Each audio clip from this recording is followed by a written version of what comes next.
coolest, most politically incorrect black man on the planet, Rod Eccles.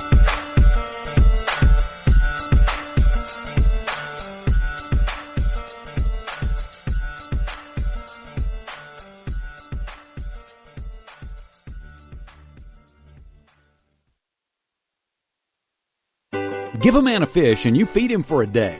Sign him up for the Box of Bait Club and he'll never be hungry again. The Box of Bait Club is a brand new dream come true for every fisherman. Something new and different in your tackle box every month. Every month, another excuse to get outside and do what you love. Don't let this one get away. The Box of Bait Club is currently accepting a limited number of pre-orders with subscriptions starting at $39.95 per month. Find out more now. Log on to boxofbaitclub.com. I'm just so happy my father had a chance to see his kids before he passed. I just want to say thank you. When her father fell ill, the American Red Cross was able to help get Veronica's brother home from the Navy to speak to his father one last time. It's thanks to your donations that we can connect military families when they need it most. Please donate today at redcross.org. When our water heater broke down last month, it was a nightmare. It took 5 hours for the plumber to show up, and he charged us a couple of $100 just to come out. Then it cost another $1,800 to put in the new water heater. By the time it was all said and done, I felt like I'd been taken. But what else could I do? The smartest thing you can do is get a home warranty from American Residential Warranty. Their home warranties pay to repair or replace all your major appliances when they break, and they will break, and at the worst possible time. Call American Residential Warranty right now for free information on home warranties starting at just pennies a day. Don't wait for your refrigerator to stop running or your ceiling fans to stop turning. Call American Residential Warranty right now. Ask how you can save up to 50% on washer and dryer coverage. Just call 1-800-616-8010. That's 1-800-616-8010. Again, 1-800-616-8010. Call now. Are you tired of commuting to a job that makes someone else rich? Working harder than ever, but getting nowhere? Do you hate spending hundreds of dollars every week on daycare? Having someone else raise your children? With our opportunities, you can start earning money as soon as next week. You get to be the boss, work from home, and live a happier life. At Be the Boss Network, you'll find hundreds of work-from-home opportunities that you can literally start today and be earning money as soon as next week. Go to freedom133.com and start earning money as soon as next week. You get to be the boss. Get out of the rat race. Work from home. Go to freedom133.com right now and change your life today. That's freedom133.com. Go to freedom133.com and start earning money as soon as next week. You be the boss. Go to freedom133.com. Attention business owners. We know that owning a business means getting things done right now. So if your right now list includes a new building, call the Right Now Company. General Steel. We can design a building for your business quickly and save you thousands of dollars. That's right, thousands. You may think General Steel only builds large projects or that you can't afford General Steel quality. Well, check these prices. How about a 40 by 60 foot building for under $22,000? Or even a 50 by 100 for under $35,000? That's right, a 5,000 square foot building for under $35,000. And these buildings all have General Steel quality. Best of all, you can still order a building and have it delivered in time to build this year. How's that for right now? So if your right now list includes a new building, call the Right Now Company, General Steel. 800-393-5756. 800-393-5756. 800-393-5756. That's 800-393-5756. Tired of paying outrageous prices for Viagra? Well, we have great news for you. Now you can finally get Viagra at huge discounts. Healthy Man allows you to save up to $500 on Viagra. Why pay U.S. pharmacy prices of $15 per pill or more when you can get Viagra for less than $3 a pill? Call today and get 40 Viagra pills for only $99. This can cost as much as $600 at your local pharmacy. You can't afford not to call us. If you want Viagra at the lowest prices, never pay $15 $15 a pill pharmacy prices again. Get Viagra for less than $3 a pill. Call 800-595-2614 today and save up to $500 and get 40 pills for just $99. Healthy Man is fast, easy, and affordable. Operators are waiting at 595-2614 to take your call now. Call 800-595-2614. That's 800-595-2614. Again, 800-595-2614.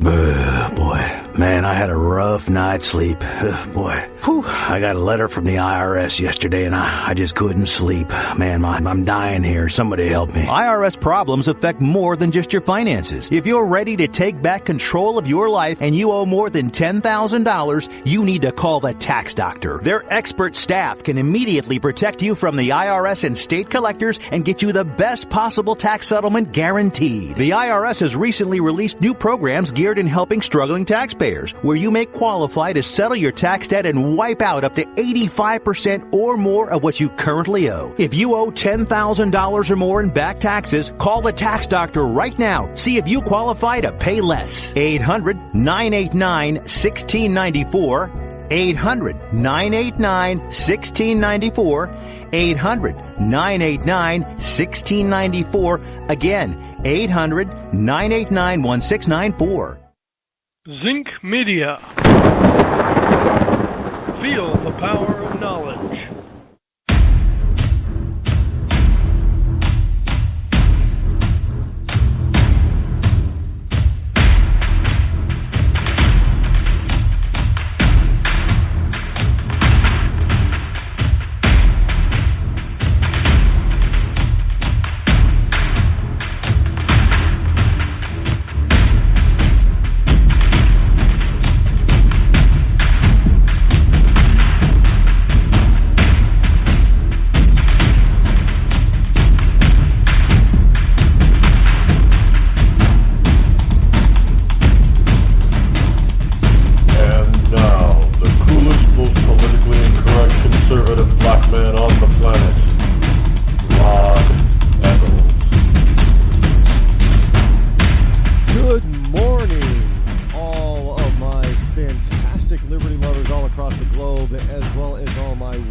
It is I, your lovable host, Rod, coming to you live from my bunkerized home studio somewhere within the great granite state of New Hampshire, where the state motto is live free or die. It is not big government or bust.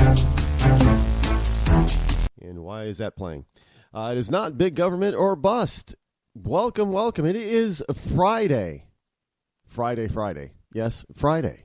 Which means it's Freedom Friday here on the Rod Eccles Show, which means that you get to call in and talk about almost anything under the sun. See, Monday through Thursday, we try to keep the calls in as you call in something that I'm interested about or about what we're talking about already on the show.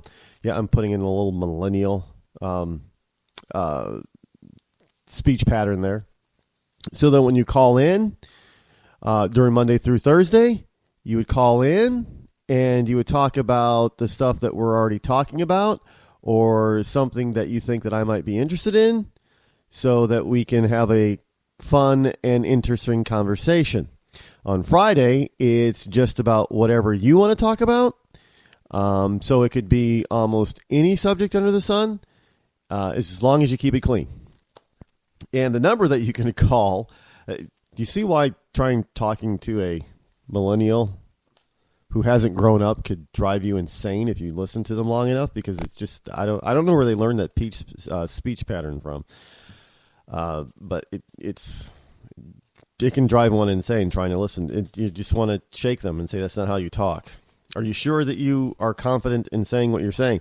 You know, when I was in school, whenever you ended a sentence that way, if you ended a sentence up here, instead of ending the sentence going down, then the teachers would always say, is that a question?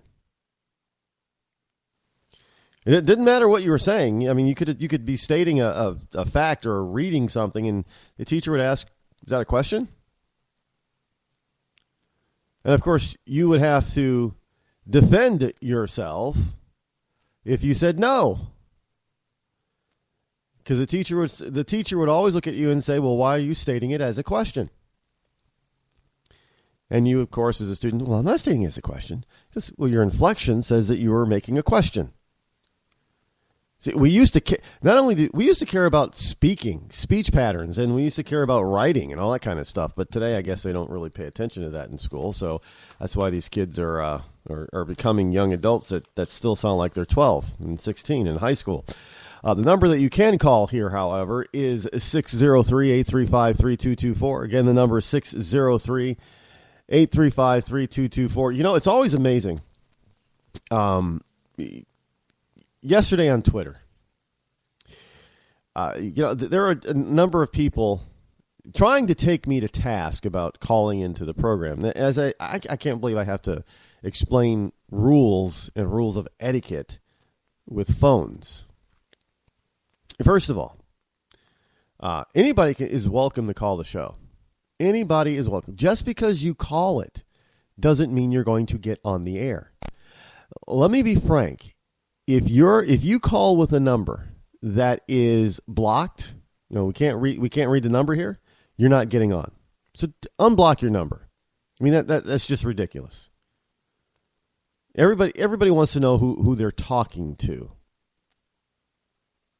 Okay, especially for somebody who's just running the soundboard, the switchboard, everything board on this program by himself. Yes, I start to, repeat callers are great. Love them. I can start to recognize their number. If you're calling with a blocked number, I don't know who you are. I have no chance of knowing who you are. You're not going to get through. So unblock your number.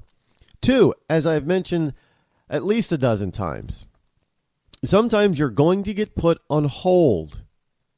You may or may not hear anything when you're put on hold. Do not hang up.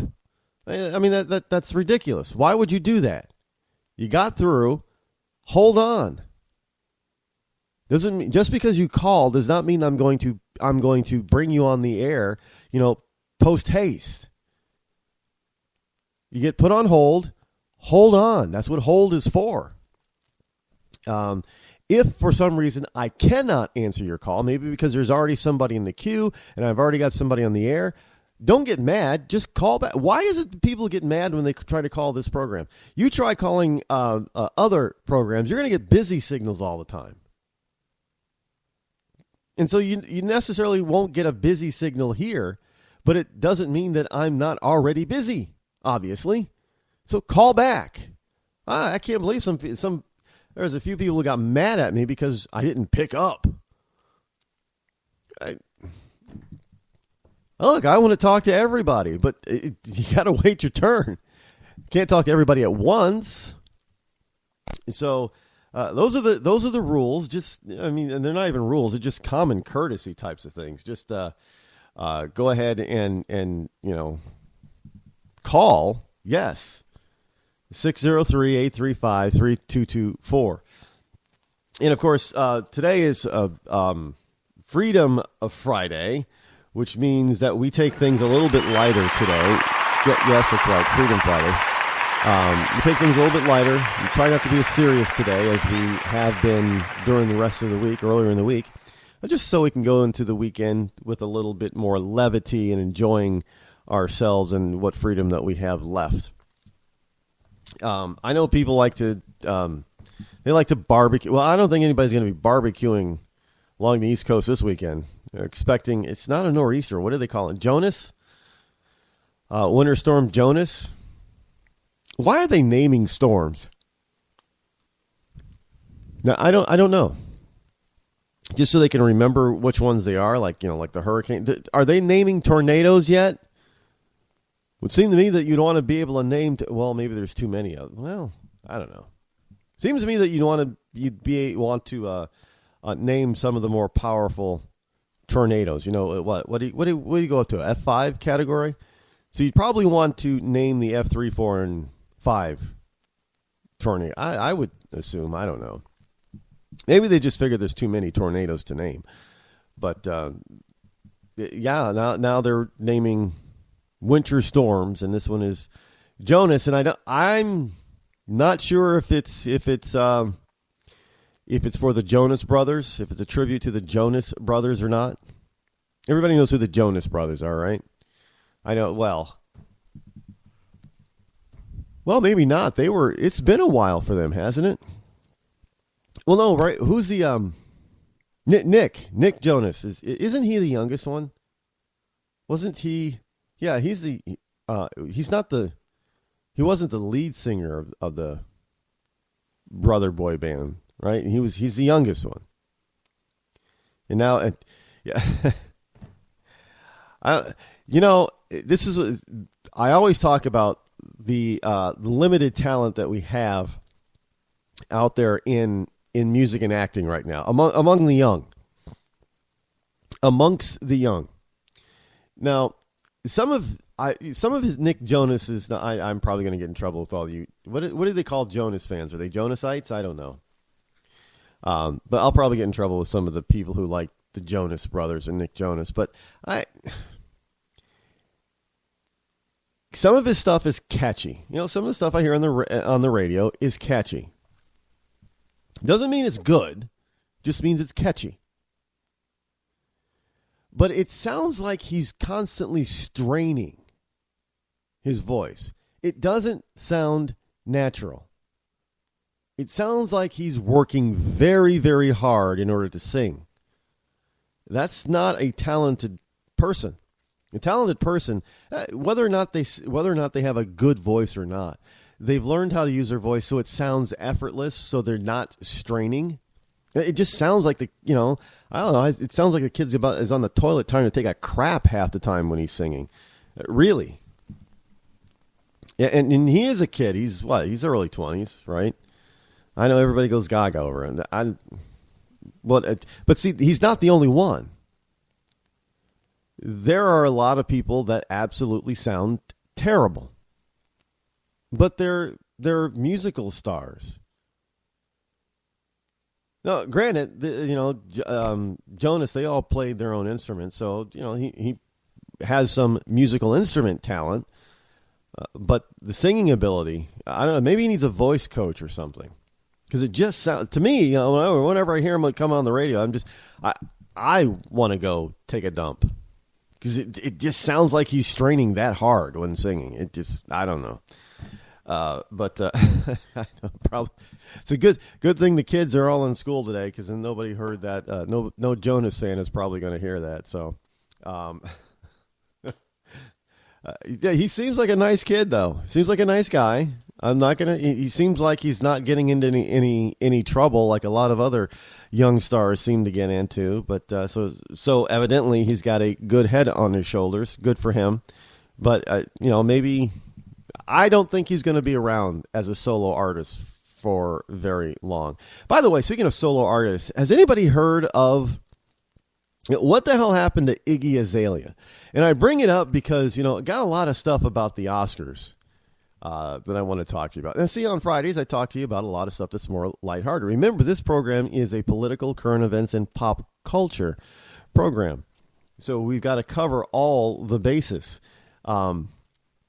And I got some stuff for on the Oscars and some Clinton stuff. We'll get to Clinton a little bit later.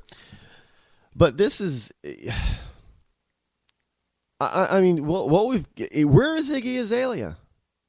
Everybody was out there, talking about. She was a talk of the town. Half the people were trying to dismantle Iggy, and half the people were trying to, keep Iggy put together. My own personal opinion, Iggy Azalea from New Zealand, I think she's a New Zealander, right? New Zealand or Australia? I think she's a fraud with no talent. I've said it before. I mean, she grew up, she was born, raised, grew up, went to high school, all her formative years in New Zealand. How do you come out with a so-called black urban accent when you're rapping? It comes off as contrived, fake, not genuine. And there were a lot of people, both black and white, who had issues with Iggy Azalea. Now, you could say, look, I'm not trying to bring on the race card here, because I think the gentleman that called a couple of days ago from the Bronx had a very good point about not always using, skin tone titles like Caucasian or white and black. He didn't want to label himself. That's millennials don't like labels, whatever that means. But I understand to a certain point, because we're all human. But at the same time, it also addresses the differences in our cultures. And we have to understand that sometimes it is a form of flattery to imitate, to be imitated. You have kids, suburban kids that like the if you want to call it the lifestyle. I don't know why you would like the lifestyle of an inner urban city. It's nothing but death, drugs, and gang violence. But maybe they get turned on by the fashion, and they like the music. Got it. So you want to imitate it to a certain degree. You want to wear the clothes. So you go to the mall and you buy Sean John's $150 hoodie because you think it looks hood, like you straight out of Compton or something, right? And you listen, to nothing but hip hop. They used to call it rap, but now they call it hip hop. So you listen to hip hop while wearing your $150 Sean John hoodie. Got it. You're imitating a certain culture that you like. Okay. But it stops becoming imitation, flattery, and starts becoming insulting when you try to act like something that you are not.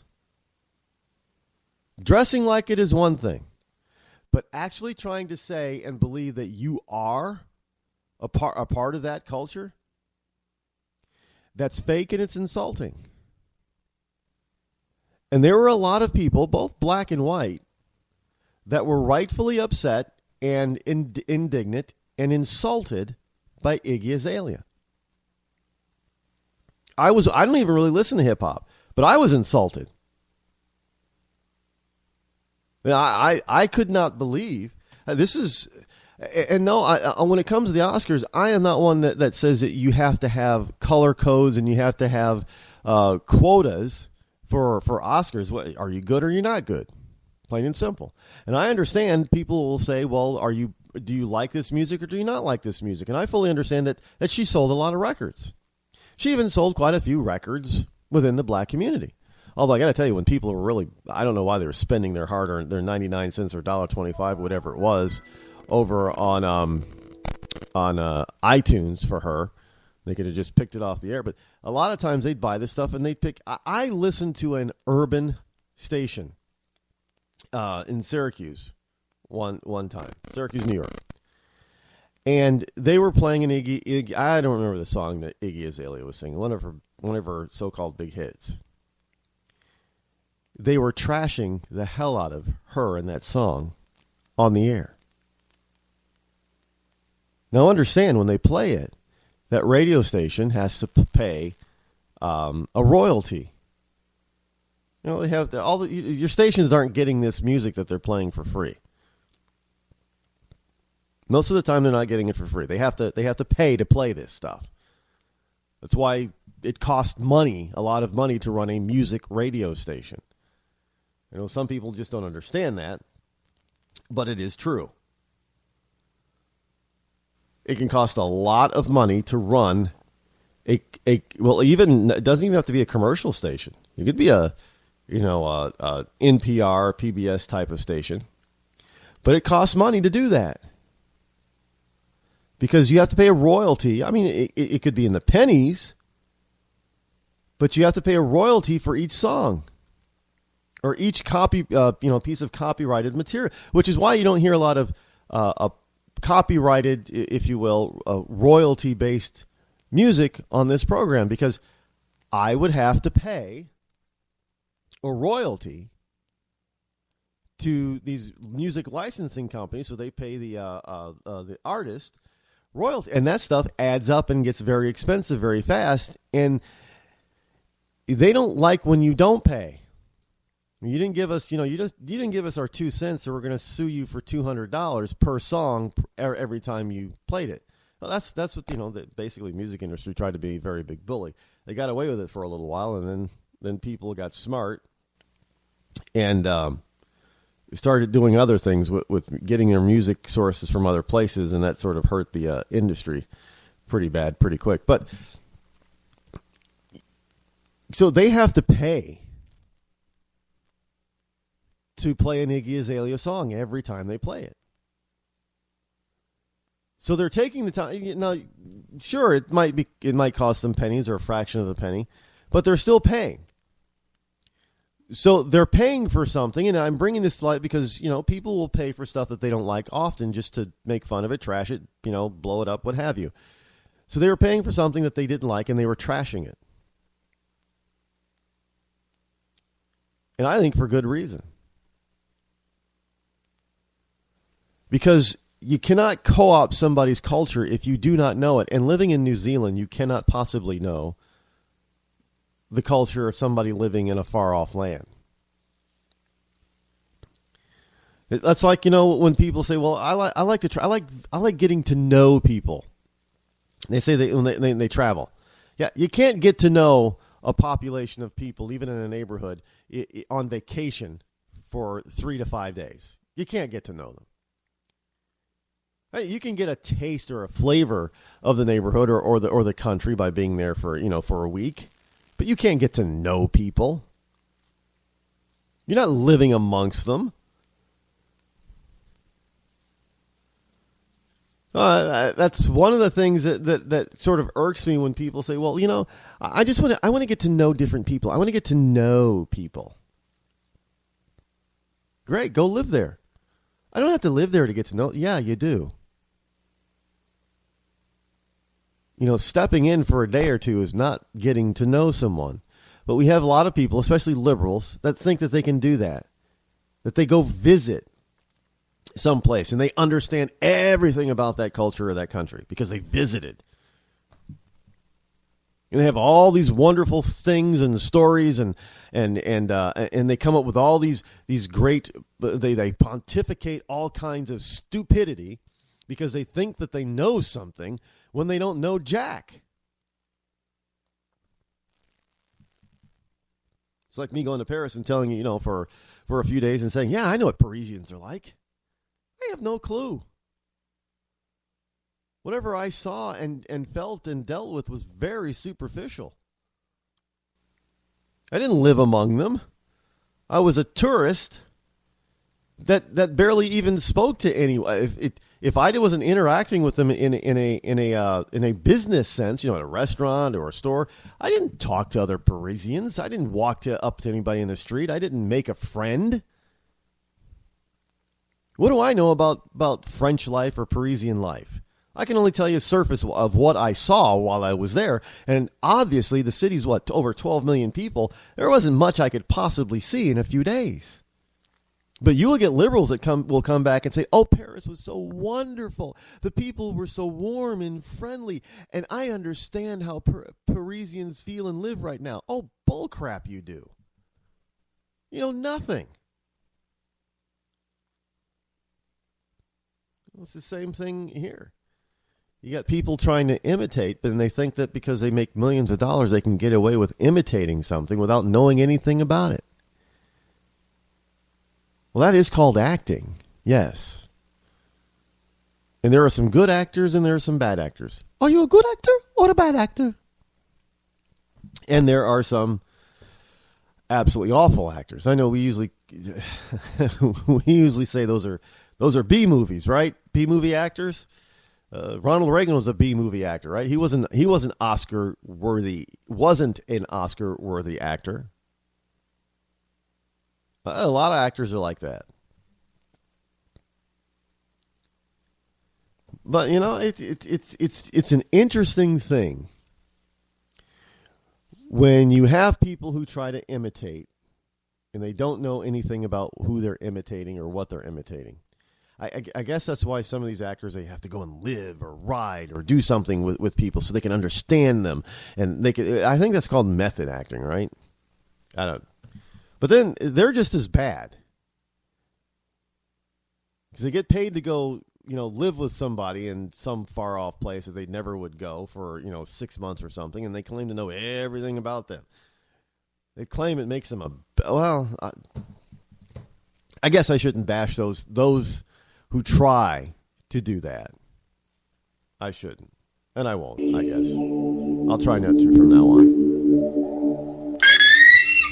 When our water heater broke down last month, it was a nightmare. It took 5 hours for the plumber to show up, and he charged us a couple of $100 just to come out. Then it cost another $1,800 to put in the new water heater. By the time it was all said and done, I felt like I'd been taken. But what else could I do? The smartest thing you can do is get a home warranty from American Residential Warranty. Their home warranties pay to repair or replace all your major appliances when they break, and they will break, and at the worst possible time. Call American Residential Warranty right now for free information on home warranties starting at just pennies a day. Don't wait for your refrigerator to stop running or your ceiling fans to stop turning. Call American Residential Warranty right now. Ask how you can save up to 50% on washer and dryer coverage. Just call 1-800-616-8010. That's 1-800-616-8010. Again, 1-800-616-8010. Call now. Did you ever look at the stains in your coffee cup and then realize that's exactly what happens to your teeth? Power Swabs is the 5-minute solution to get your teeth white without visiting the dentist. This is Ben Gordon with Power Swabs, and if your teeth are stained from coffee, tea, or smoking, all it takes is 5 minutes with Power Swabs. In 5 minutes, you'll see an average of 2 shades whiter teeth, and in 7 days, 6 shades. It's clinically proven to whiten natural teeth as well as caps and veneers. The secret is a tooth detergent that was developed by Dr. Martin Ginniger that lifts stains off of your teeth. Best of all, there's no messy strips or trays that you have to leave in your mouth for an hour. Just swab your teeth for 5 minutes and you're done. To try Power Swabs risk-free, call 1-800-291-5140. That's 1-800-291-5140. I guarantee your bright white smile will have your friends talking about how great you look. Try it risk-free today. 1-800-291-5140. That's 1-800-291-5140.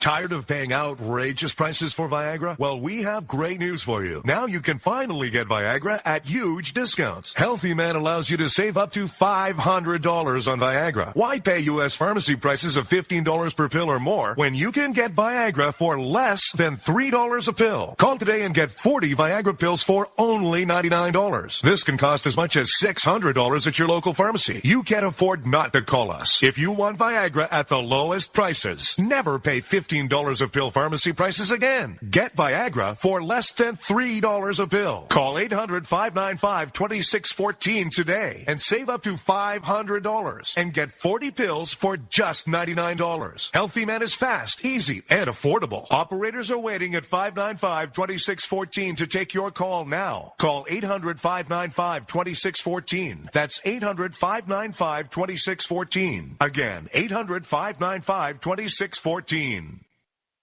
Start training for a new career in as little as 18 days. National EMS Institute's innovative boot camp program will train you for a new career. Learn to respond to emergency situations and become a certified EMT in just 18 days. National EMS Institute guarantees 100% job placement. Visit www.nationaleMSinstitute.com today to learn more about our 18-day boot camp. Or call us at 1-800-497-6732. NationalEMSinstitute.com.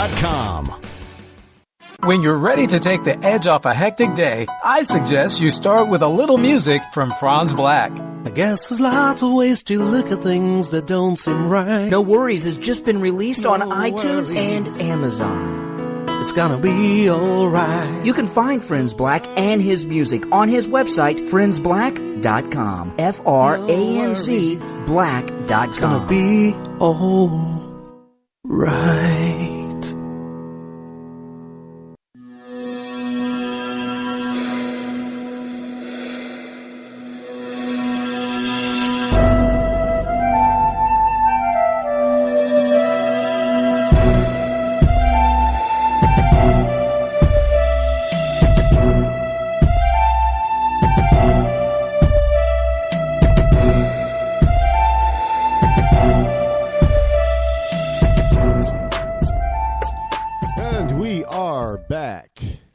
just give me a call at 603-835-3224 should you wish to join me here live on the Rod Eccles Show. Back this Friday morning. By the way, the website, I know I don't mention this often, but the website, rodeccles.net. Twitter is at Rod Eccles. Facebook is The Rod Eccles Show. And LinkedIn is Rod Eccles, as well as Google+. And I do believe Pinterest is the same thing. Yeah, I'm kind of consistent that way. I don't get fancy and stuff. You can easily find me on social media. And if you get confused, just go to rodeccles.net and you can get to the links to hook up directly to the social media platform of your choice. Not hard. Plus lots of other great stuff over there on rodeccles.net. And you get to see other stuff that obviously isn't on the air and cannot be on the air. But anyway, again, the call-in number this morning is 603-835-3224. It looks like the Academy Awards. Yeah. Now, a lot of you probably just don't understand who I am when it comes to stuff like this. I know I try to cover pop culture. And that means you're covering, celebrityism, celebrities. You're covering Hollywood and Nashville and New York. But frankly, I don't really care a lot about those people. I know some of you are probably thinking, what? That's not very Christian or humanitarian-like.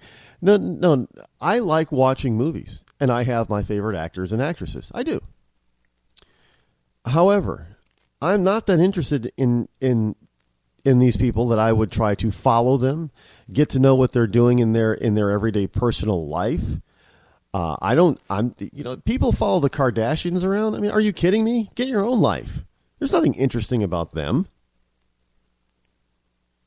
That's what I'm talking about, celebrityism.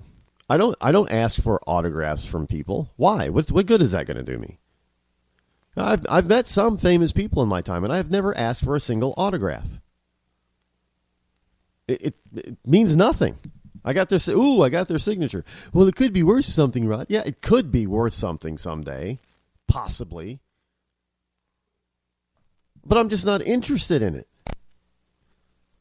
I'm not giving them certain. Yeah, there are certain people that I really admire, and so and I would either love to meet them, or if I have met them, it's been a great pleasure and a great honor because I really admire them. But I still have never asked for their autograph. I don't make them like superhuman beings, like they're above everything else or above me. They've just done something that I really admire, or they are a person and believe in something that, and they've gone through terrible struggles to be who they are, and I really admire them. But I cannot say that very well, or very much of most actors and entertainers. I don't give a rip who they are. Or who they think they are. That's the big thing, is who they think they are. They think that they're these overly important people. They're not. Beyonce and Jay-Z, great. Maybe they make a lot of music that a lot of people like. Great. They're entertainers. They don't have some gigantic, humongous, mystical insight to life. As a matter of fact, because they're so sheltered, because of their lifestyle, they know less than you and I do. And this is how you get all these Hollywood actor types out there saying all this inane and stupid stuff. Because they live behind locked gates and gated communities. They have more money than they know what to do with, and you get people. I love the left. I love the left to death. I mean, I mean, they drive me insane, but I love them. Love them. just today, something about I think J.P. Morgan, their CEO is getting a raise. He's going to make, I guess, his total compensation package. Not just his cash salary, but his total compensation package is going to be worth something like $25 to $27 million. Yeah. I know J.P. Morgan hasn't been doing the greatest out there as far as business, but what business has of the past, 8 to 10 years, over the past decade, has been pretty rough. But there are a ton of liberals out there who are going to pounce on, like Bernie Sanders. Remind me to get on Bernie Sanders for a second. It's about his commercial. But they're out there. They're going to pounce on this guy for $25 to $27 million. Total compensation package. Well, they shouldn't be out there making that kind of. What about the janitor and this and that and all the other workers? Well, but you hear how much Beyonce made last year. What was it, $80 million?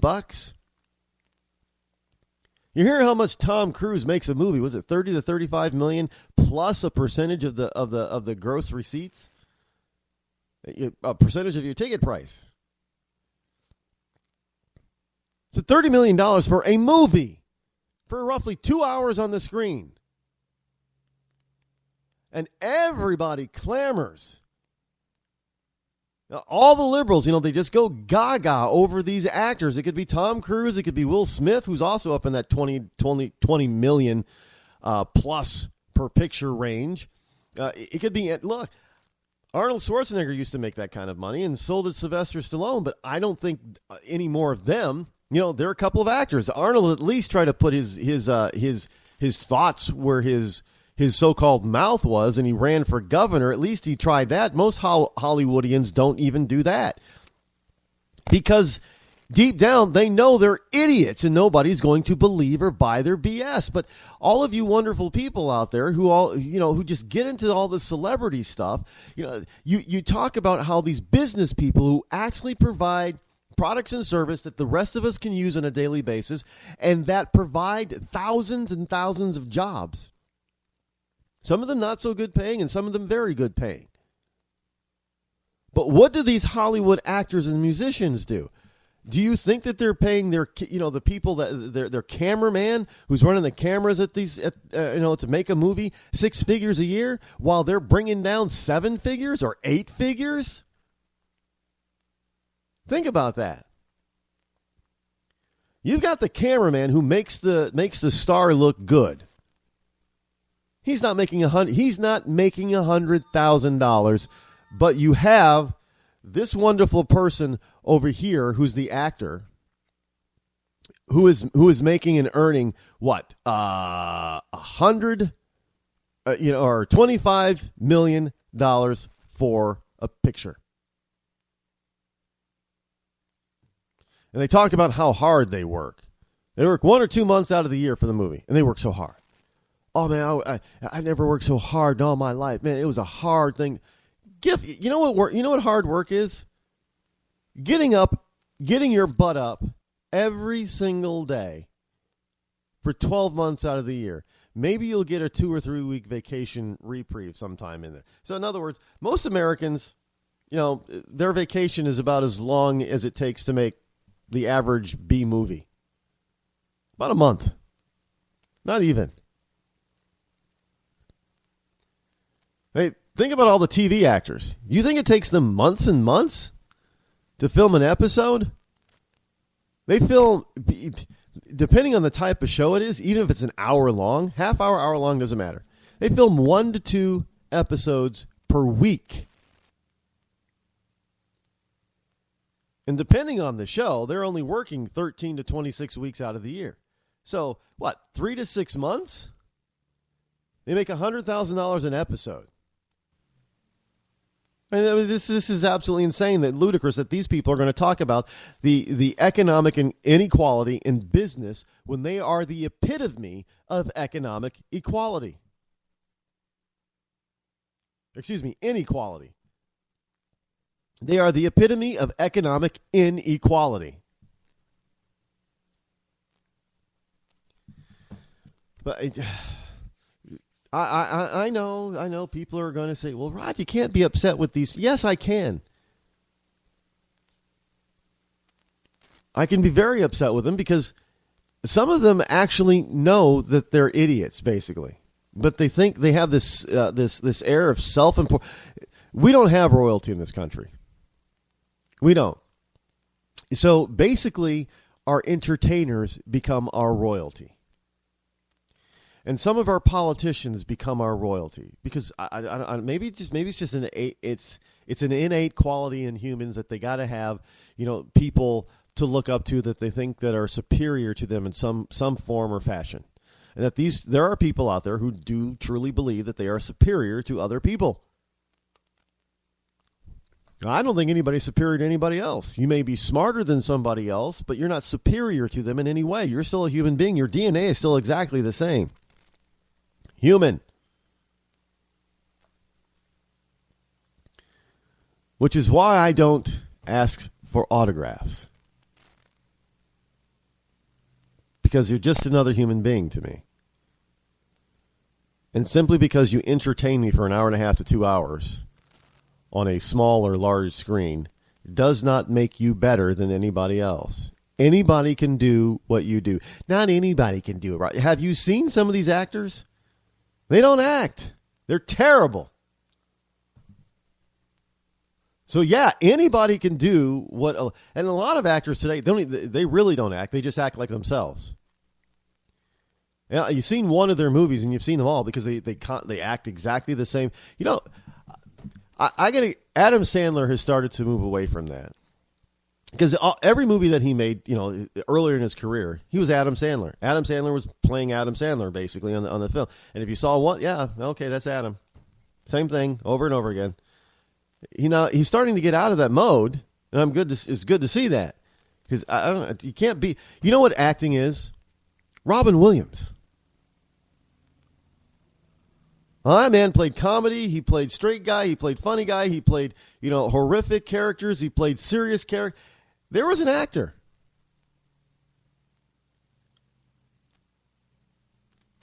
Some of his best, he's known as a comedian, but some of his best work on the big screen has been in dramatic roles.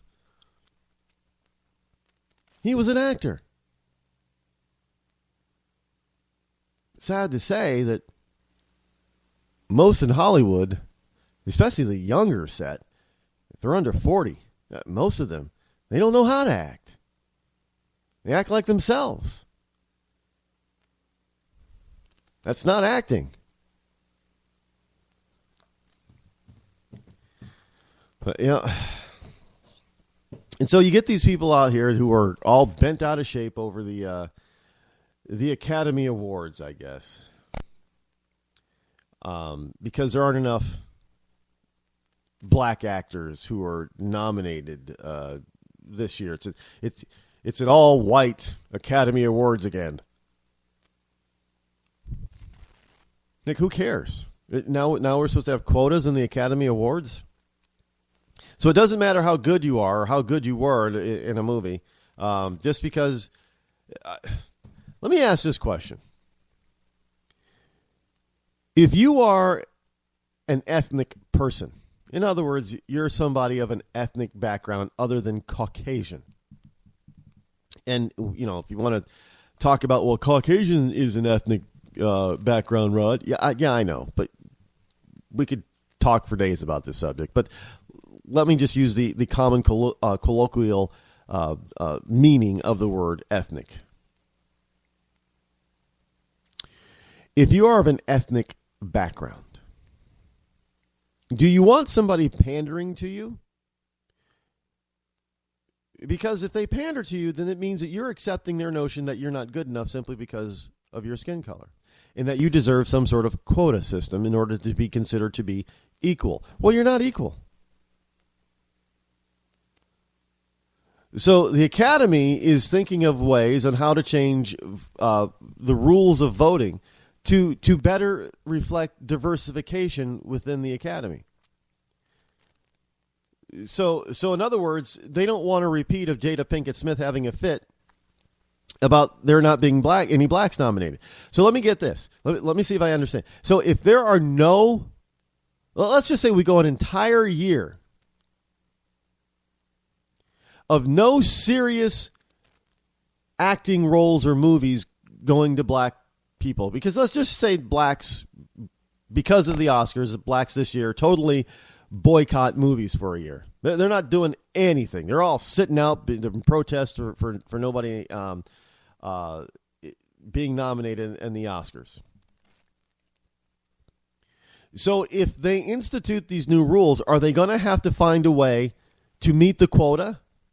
So if the quota says, well, we got to have five African Americans nominated in some major category in the Oscars, but there are none. How do you fill that? You just start picking them out of a hat? You start making up stuff?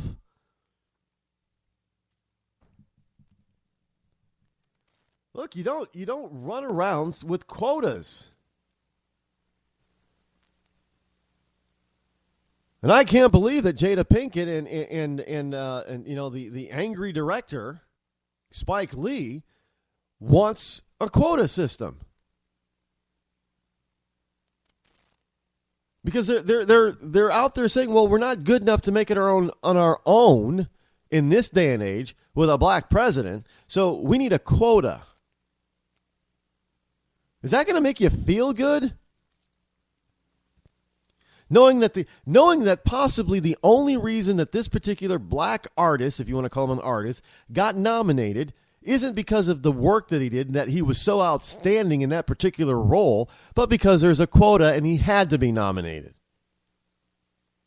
Now, what are you going to start? Are you going to start dishing out quotas for who wins the Oscar too? I mean, it's one thing to say, well, we're going to, instead of 5 nominees, we're going to have 6 nominees, and that 6th nominee is always going to be an ethnic person. Always. Oh, yeah, maybe they'll do it that way. So you got 5 nominees who are normal, and you got that one token nominee. It could be, black, Asian, what have you, Latino, but they got 6 nominees now, and that one nominee always has to be in order to diversify, they have to be of an ethnic background. Great. Now, are we going to start requiring quotas for the winners? Are you going to say that at least 1/3 of the Oscars has to go to an ethnic person? Even if they suck, you nominate them and they have to win. Is that really how you want to go with this thing? Well, this is exactly what's happening, what they're trying to pull off in real life. I can't believe how many times I hear all these people talk about, I want to make it on my own. I want to make it on my own. And then you talk about getting rid of certain quotas, and they go off the deep. What are you talking about, man? And we need this type of opportunity. We need this, and we need that. Well, I thought you just said you wanted to make it on your own.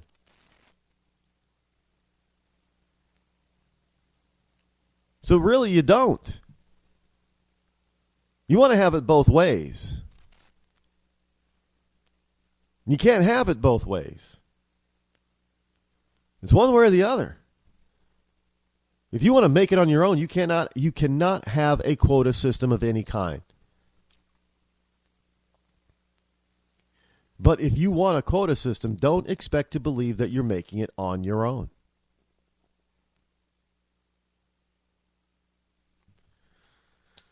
But that's what they're. And that just goes for anything in life. It doesn't have to be Hollywood, and it doesn't have to be politics, but all that kind of stuff affects us on a daily basis.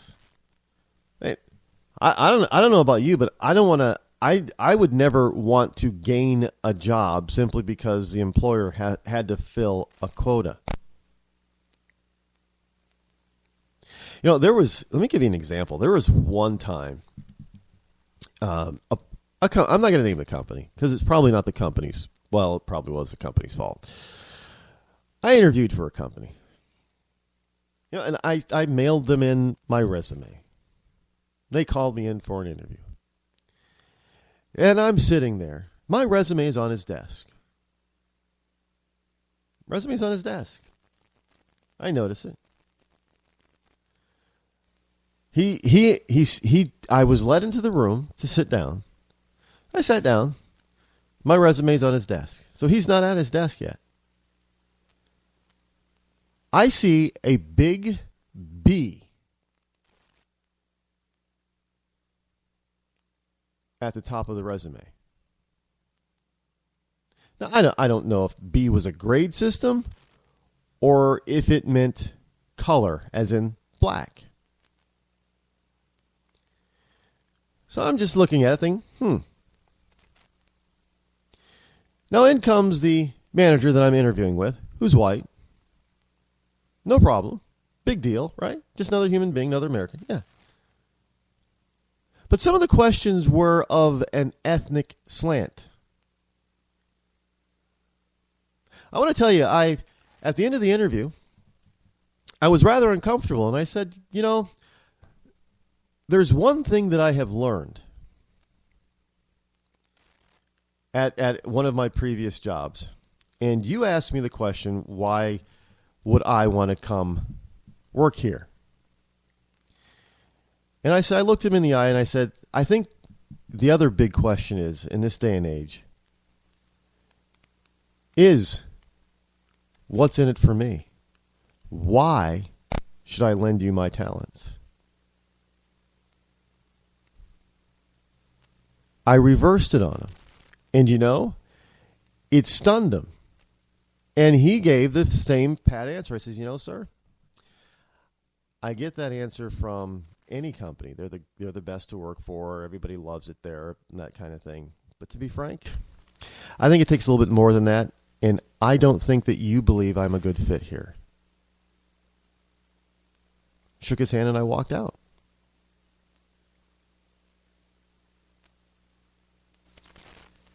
Now, I don't want to get somewhere because of a quota. I'm not, if I know it's happening, I'm going to remove myself from contention. I'm not going to do it because it's insulting. It is absolutely insulting.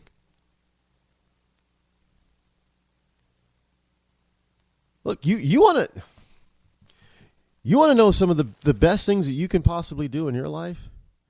Go in for an interview, kill the interview, and turn down the job. Let me tell you something. You're going to get callbacks from some of those people. You really are. They're going to reach out to you again at some point.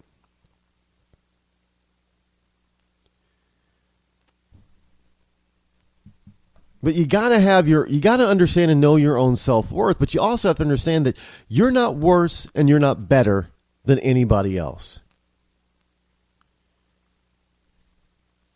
And for anybody to tell you that you are or are not, I mean, it's just absolutely ludicrous. You should be telling people, hold on, no, I'm not better than anybody else.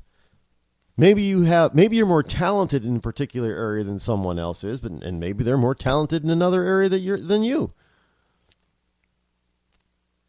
But you're still both human beings, and you're both equally important.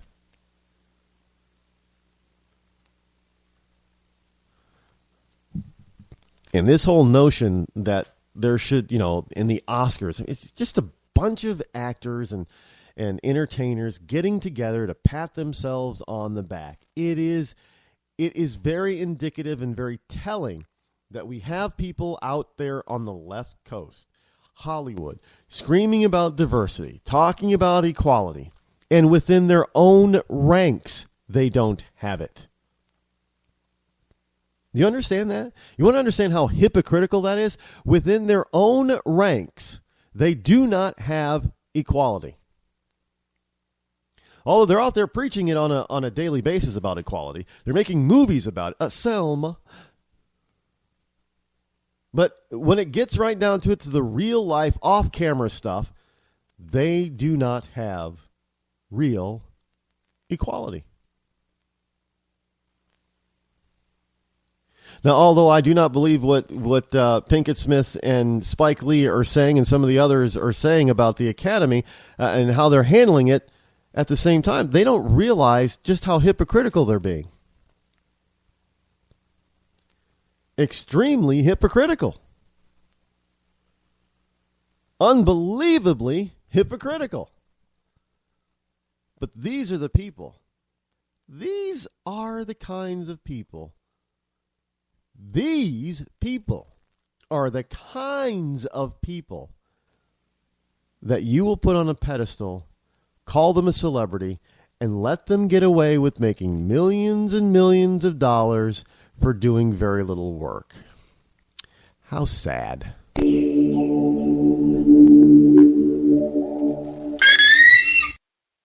Give a man a fish and you feed him for a day. Sign him up for the Box of Bait Club and he'll never be hungry again. The Box of Bait Club is a brand new dream come true for every fisherman. Something new and different in your tackle box every month. Every month, another excuse to get outside and do what you love. Don't let this one get away.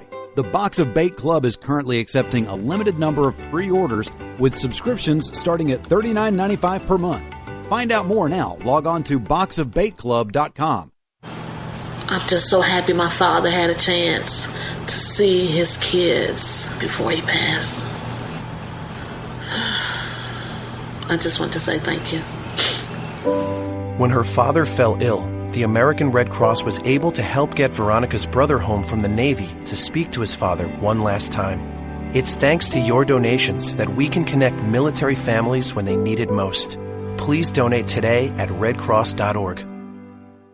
When our water heater broke down last month, it was a nightmare. It took 5 hours for the plumber to show up, and he charged us a couple of $100 just to come out. And then it cost another $1,800 to put in the new water heater. By the time it was all said and done, I felt like I'd been taken. But what else could I do? The smartest thing you can do is get a home warranty from American Residential Warranty. Their home warranties pay to repair or replace all your major appliances when they break, and they will break, and at the worst possible time. Call American Residential Warranty right now for free information on home warranties starting at just pennies a day. Don't wait for your refrigerator to stop running or your ceiling fans to stop turning. Call American Residential Warranty right now. Ask how you can save up to 50% on washer and dryer coverage. Just call 1-800-616-8010. That's 1-800-616-8010. Again, 1-800-616-8010. Call now. Are you tired of commuting to a job that makes someone else rich?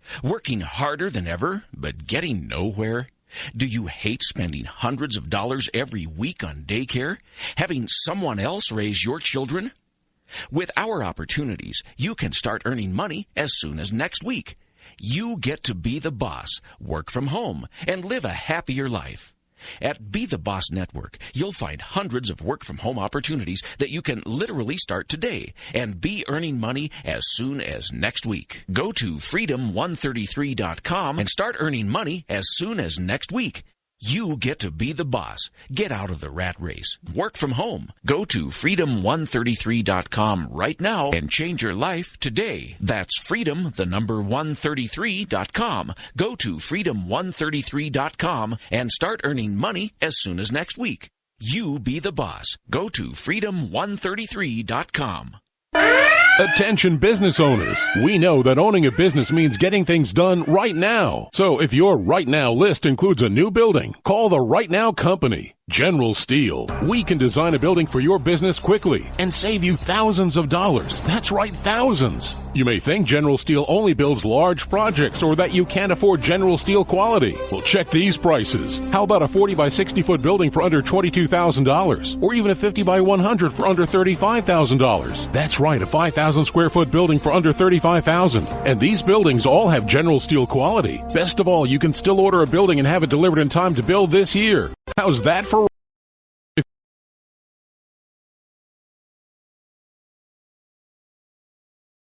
393-5756, 800-393-5756, 800-393-5756. That's 800-393-5756. Tired of paying outrageous prices for Viagra? Well, we have great news for you. Now you can finally get Viagra at huge discounts. Healthy Man allows you to save up to $500 on Viagra. Why pay U.S. pharmacy prices of $15 per pill or more when you can get Viagra for less than $3 a pill? Call today and get 40 Viagra pills for only $99. This can cost as much as $600 at your local pharmacy. You can't afford not to call us. If you want Viagra at the lowest prices, never pay $15 a pill pharmacy prices again. Get Viagra for less than $3 a pill. Call 800-595-2614 today and save up to $500 and get 40 pills for just $99. Healthy Man is fast, easy, and affordable. Operators are waiting at 595-2614 to take your call now. Call 800-595-2614. That's 800-595-2614. Again, 800-595-2614. Boy, man, I had a rough night's sleep. Boy, I got a letter from the IRS yesterday and I just couldn't sleep. Man, I'm dying here. Somebody help me. IRS problems affect more than just your finances. If you're ready to take back control of your life and you owe more than $10,000, you need to call the tax doctor. Their expert staff can immediately protect you from the IRS and state collectors and get you the best possible tax settlement guaranteed. The IRS has recently released new programs geared in helping struggling taxpayers, where you may qualify to settle your tax debt and wipe out up to 85% or more of what you currently owe. If you owe $10,000 or more in back taxes, call the tax doctor right now. See if you qualify to pay less. 800-989-1694. 800-989-1694. 800-989-1694. Again, 800-989-1694. Zinc Media. Feel the power of knowledge.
Somewhere within the great granite state of New Hampshire, where the state motto is live free or die. It is not big government or bust. It is Friday, January the 22nd in the year of our Lord 2016, which means it is, basically it's like an open mic Friday. It is Freedom Friday, where, yes, indeed, where we take this time out to celebrate, head into the weekend to celebrate our freedom, the freedom that we do have remaining. The number that you can call in for this Freedom Friday is 603-835-3224. Again, that's 603-835-3224. And Freedom Friday rules are you can talk about just about anything. Even if it doesn't interest me, you can still try to talk about it. Just keep it clean. Because Monday through Thursday, we're only talking about stuff that's really on topic for the day and that I'm interested in. Otherwise, it's on Fridays. You talk about just about anything that suits your fancy. If you're a conspiracy theorist, you want to talk about chemtrails, for example. Even though I'm not interested in chemtrails, I don't believe in that whole thing. I've looked at one of the things that always gets me is that when you don't believe somebody's theory, they always tell you, well, man, you got to look at this, and you got to look at that, you got to read this, and you got to read that. And the problem is with a lot of that stuff is I've already seen or read a lot of the stuff that they're pointing out because it's been out forever. It's nothing new. But I've already seen it on YouTube, or I've read the article or the piece or what have you. And they say, well, you just don't understand. You're not reading it or you're not looking at it. I'm like, yeah, I've seen it or I've read it already. I'm not buying it. What part do you not get? And then people get really incensed when you don't see what they see or you don't believe what they believe. I hate to make this analogy, but it's if people want to understand fully Islam, then just think about the person that you know that is a conspiracy theorist. And think about just regular harmless conspiracy theorists. Look at how angry they get when you dispel their conspiracy theory. When you don't believe them. Look, now multiply that 100 times when you don't believe in Islam to an Islamist. Yeah, I know, right? Can you imagine? Can you imagine if conspiracy theorists ran around acting like Muslims when people didn't believe them? I'm just making the connection here. Life is full of connections, and I'm just making that connection. Speaking of connection, one of the things that I was going to try to jip this. Hold on for a second. Let's see if we can bring in a caller before I get to the Bernie Sanders thing. Let's see who we got here. 540. You're live on the Rod Eccles Show. Go. Hello, 540.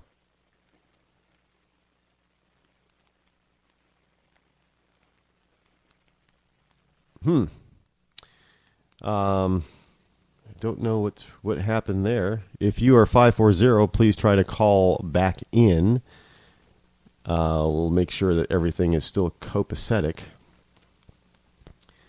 With all, yeah, it's still good.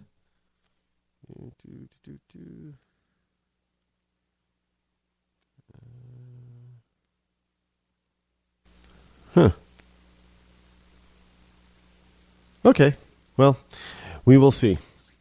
Anyway, getting back to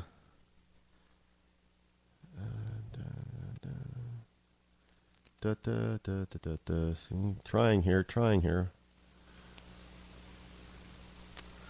Well, let's see if we can bring on the caller. 540, can you hear me?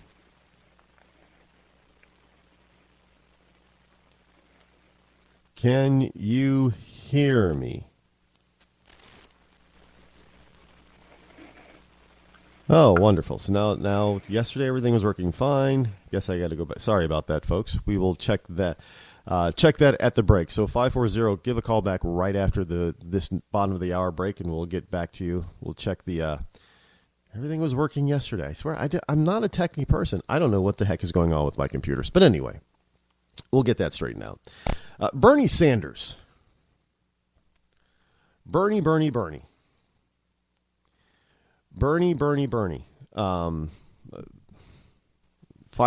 you're gonna if I can't hear you this time, you're gonna have to wait and call back after the break when I change the configurations on the pewter, because I can't hear you right now if you are talking. So are you there? No, I cannot hear you.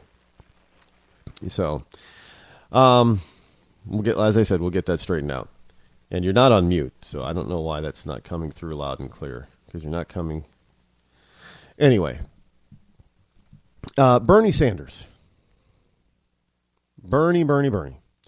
I'm watching these commercials, and I meant to get this gypped. But here I am, I'm watching Bernie Sanders on a commercial. It's all over Hulu. Every time you're trying to watch something on Hulu. But there's a big problem with the Bernie Sanders commercial. Now, a lot of people would say, well, yeah, because Bernie Sanders is he's a socialist, a communist. He wants to break up the big banks. Yeah, that's what he says. He wants to break up the big banks. And he said, and the commercial he talks briefly about expanding, health care for all.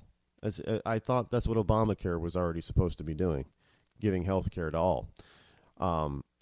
And universal college education, meaning free college education to everybody who wants it. There are problems with the college education thing, but I'm not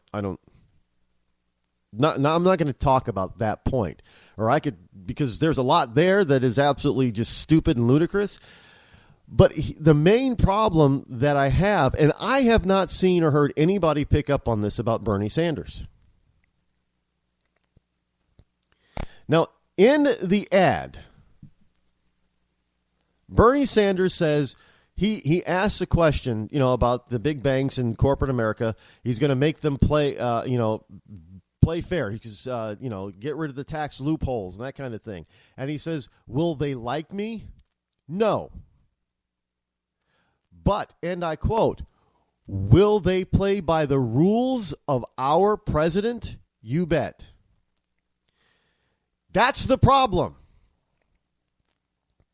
Mr. Sanders, it's not the rules of the president. Look, we've got Loretta Lynch out there the other day talking about Congress has given the power to Obama to dictate gun laws. We don't have a dictator. We don't have a potentate. We don't have a king. We don't have a monarchy, an emperor, whatever you want to call him. We have an elected representative, an elected president of a republic, a democratic republic, which means it's not the rules of the president, Mr. Sanders. It is the law of the Constitution. The president doesn't get to make the rules. Bernie Sanders seems to think that when you're the president, you get to make in other words, under Bernie Sanders' way of thinking and Bernie Sanders' life and in Bernie Sanders' country, Chris Rock was absolutely correct when he said, he's our boss. No, he's not. The president doesn't get to make the rules. And yet, Bernie is out there saying, the president makes the rules. And that the rules are that if you're a big bank, I'm going to break you up. Well, how big's too big? I don't know. So who has the right to do that? Well, they broke up AT&T, Rod. Well, yeah, the government broke it up because the government created it.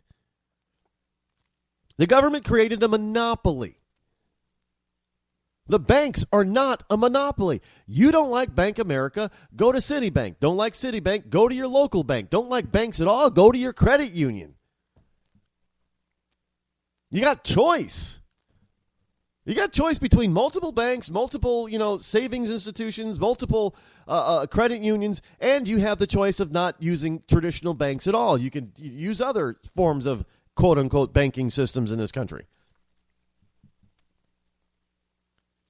So what Bernie Sanders is saying is he wants to take away your choice, kind of like Obama did with health care. I think you all should have it simply because you're alive. You need to have it. And this is it. No, it doesn't make any sense. The president doesn't make the rules. Well, I guess the president can make the rules. It's called regulation. President, this is one thing that's very scary in this country. The president doesn't actually have to lobby Congress to make a law, to write and pass a law. Doesn't have to do it.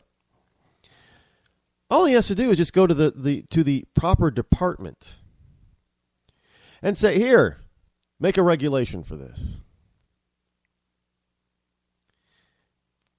And then it's the equivalent of a law. So if you want to reduce guns, actually Obama really didn't need to issue an executive order. I mean I don't want to give. I don't know if I should give anybody any hints on how to do this, but. We all get upset about Obama's executive orders. Rightfully so. Rightfully so. However, Obama doesn't need to go the executive order route. All he has to do is start issuing regulations. You say, but Rod, laws regulate. Yeah, laws regulate, or regulations regulate. But they have the same weight as a law. You can be fined or even go to jail for long periods of time for violating a regulation, just like if you were to break a law. So all you got to do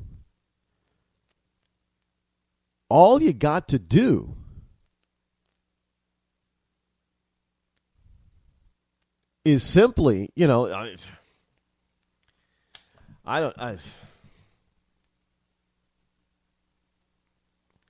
don't fully understand how it is that people think that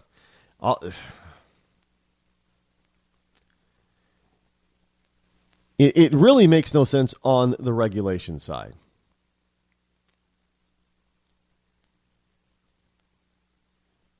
It really makes no sense.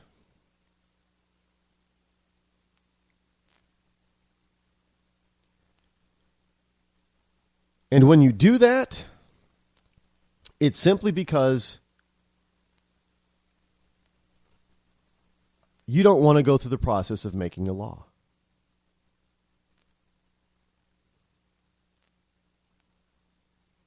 You just don't want to go through the process of making a law. So what you do is you have regulations that act as laws. And if you want to restrict somebody's freedom, all you have to do is go out there and act like you're making a law, but make it a regulation in the proper department. The proper department.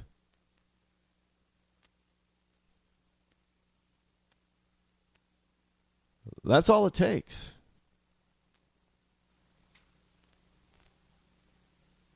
So if you want to regulate, if you want to make a law, an executive order, say you want a seatbelt law. Well, no, let's take say you want gun safety regulation or laws. Well, then you just go to the proper department that handles the safety of guns, and you say, okay, I want you to have a regulation that stipulates that guns of this size and caliber must have a built-in lock on them, must have, only the owner can fire it, must have a serial number someplace that cannot be filed off, and must have this, and must have that, and must have this. And you've effectively told the manufacturers that after a certain date, all the gun that they manufacture, this type of caliber, has to meet all these regulations. And if they do not meet the regulations, they cannot sell it in the United States, or they will be fined heavily. You know what happens? That gun doesn't get made. If it gets made, it is only for export. It is not for sale in the United States. Stuff like that happens. So Obama didn't have to really issue an executive order. All he had to do was say, write these regulations. Plain and simple. That's all he had to do. While I got to take a break here for a second and say that while I was talking to you and trying to be so brilliant while talking to you, I do believe I fixed the Skype issue with the phone system. So, again, the number is 603-835-3224. If you were trying to call in before, please call back. It was a simple... It's Microsoft. Microsoft owns Skype. Again, I don't know if this fixed the issue, but I did notice going into Skype, it seems like when you turn off Skype now, you've got to go back in and reset certain things. You save it, and then it reverts to something else. I don't get it. I don't understand. It just makes me just want to, I wish I was capable of writing code, because I'd make my own system that would be foolproof. That would be just so simple, straightforward. It'd be like an app. I know we have apps, but it would be like an app. It'd be a full-blown program, but it would be like an app. And you wouldn't have to do anything except set it. What's the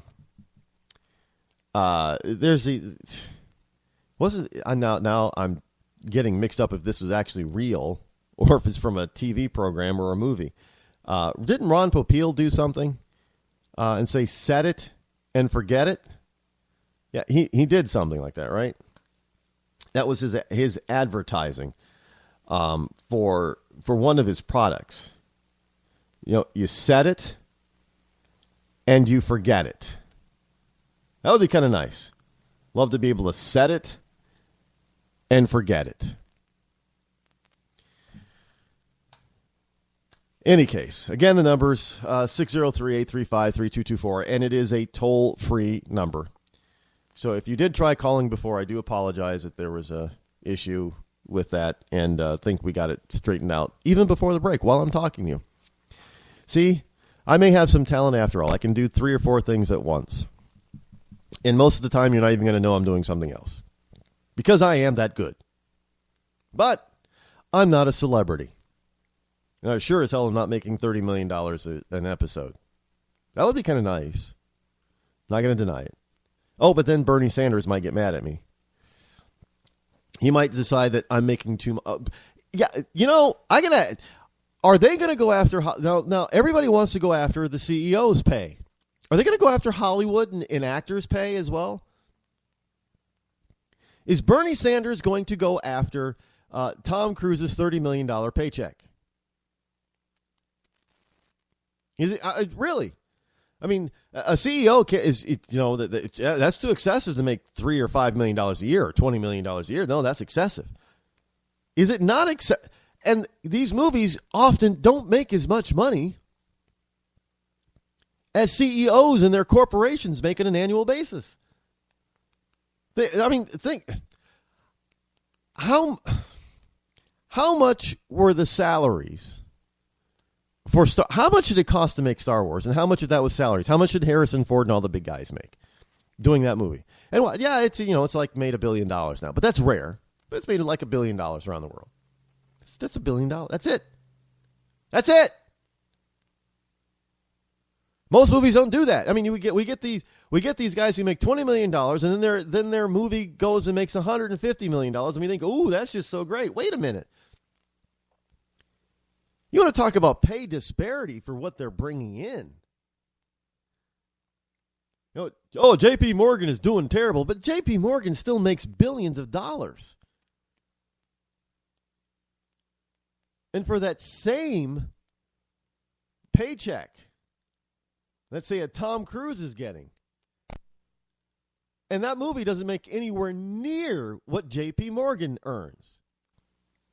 And Tom Cruise doesn't have to manage people and worry about all the different government regulations and rules when it comes to financial companies. Think about that for a second, too. All the actor has to do is just show up on the set, either act like himself or pretend to be somebody else, for 2 months, 3 months max, and they go home.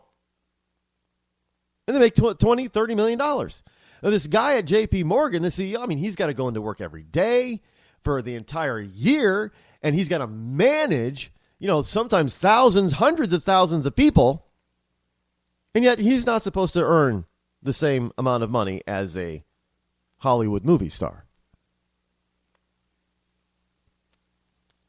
Have we lost our senses?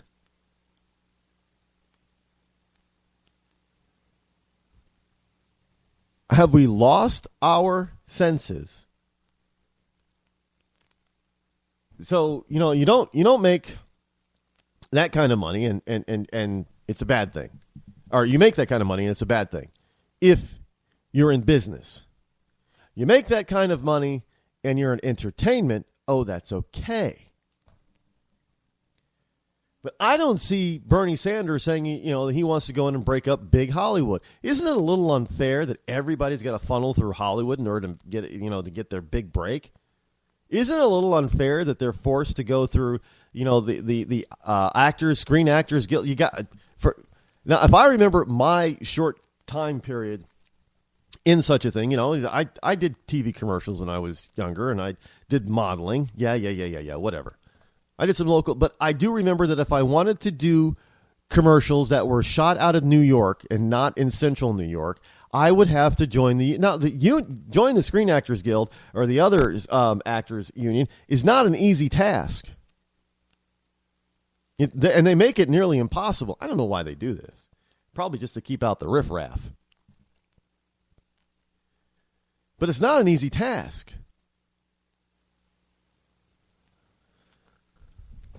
And yet you have to join these unions if you want to make it big. I don't think that there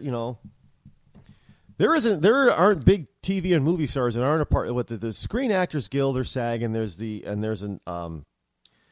another one. And I had to join the Screen Actors Guild. I remember that. Actually, I don't think I actually made it in. I had to apply. In order to do this one particular commercial, I had to apply. And I think at that particular point, I just realized, this is ridiculous. I'm not going to go to New York City. So I'm not going to be able to afford to pay these Screen Actors Guild fees to be a part of that union. So I'm not going to get any work because I'm not living in New York City. But yet and still, I don't hear Bernie talking about breaking up big Hollywood, just so-called big banks. Again, sometimes it's just, I guess it's the type of person that you are that liberals really like. If you're a businessman, you're hated. Providing thousands of jobs, you're hated. But if you're just entertaining people and only employ a few people, oh, that's okay. You're loved then. When our water heater broke down last month, it was a nightmare. It took 5 hours for the plumber to show up, and he charged us a couple of $100 just to come out. And then it cost another $1,800 to put in the new water heater. By the time it was all said and done, I felt like I'd been taken. But what else could I do? The smartest thing you can do is get a home warranty from American Residential Warranty. Their home warranties pay to repair or replace all your major appliances when they break, and they will break, and at the worst possible time. Call American Residential Warranty right now for free information on home warranties starting at just pennies a day. Don't wait for your refrigerator to stop running or your ceiling fans to stop turning. Call American Residential Warranty right now. Ask how you can save up to 50% on washer and dryer coverage. Just call 1-800-616-8010. That's 1-800-616-8010. Again, 1-800-616-8010. Call now. Did you ever look at the stains in your coffee cup and then realize that's exactly what happens to your teeth? Power Swabs is the 5-minute solution to get your teeth white without visiting the dentist. This is Ben Gordon with Power Swabs, and if your teeth are stained from coffee, tea, or smoking, all it takes is 5 minutes with Power Swabs. In 5 minutes, you'll see an average of 2 shades whiter teeth, and in 7 days, 6 shades. It's clinically proven to whiten natural teeth as well as caps and veneers. The secret is a tooth detergent that was developed by Dr. Martin Ginniger that lifts stains off of your teeth. Best of all, there's no messy strips or trays that you have to leave in your mouth for an hour. Just swab your teeth for 5 minutes and you're done. To try Power Swabs risk-free, call 1-800-291-5140. That's 1-800-291-5140. I guarantee your bright white smile will have your friends talking about how great you look. Try it risk-free today. 1-800-291-5140. That's 1-800-291-5140. Tired of paying outrageous prices for Viagra? Well, we have great news for you. Now you can finally get Viagra at huge discounts. Healthy Man allows you to save up to $500 on Viagra. Why pay U.S. pharmacy prices of $15 per pill or more when you can get Viagra for less than $3 a pill? Call today and get 40 Viagra pills for only $99. This can cost as much as $600 at your local pharmacy. You can't afford not to call us. If you want Viagra at the lowest prices, never pay $15 a pill pharmacy prices again. Get Viagra for less than $3 a pill. Call 800-595-2614 today and save up to $500 and get 40 pills for just $99. Healthy Man is fast, easy, and affordable. Operators are waiting at 595-2614 to take your call now. Call 800-595-2614. That's 800-595-2614. Again, 800-595-2614. Start training for a new career in as little as 18 days. National EMS Institute's innovative boot camp program will train you for a new career. Learn to respond to emergency situations and become a certified EMT in just 18 days. National EMS Institute guarantees 100% job placement. Visit www.nationaleMSinstitute.com today to learn more about our 18-day boot camp. Or call us at 1-800-497-6732. NationalEMSinstitute.com. When you're ready to take the edge off a hectic day, I suggest you start with a little music from Franz Black. I guess there's lots of ways to look at things that don't seem right. No Worries has just been released on iTunes and Amazon. It's gonna be alright. You can find Friends Black and his music on his website, friendsblack.com. F-R-A-N-Z black.com. It's gonna be alright.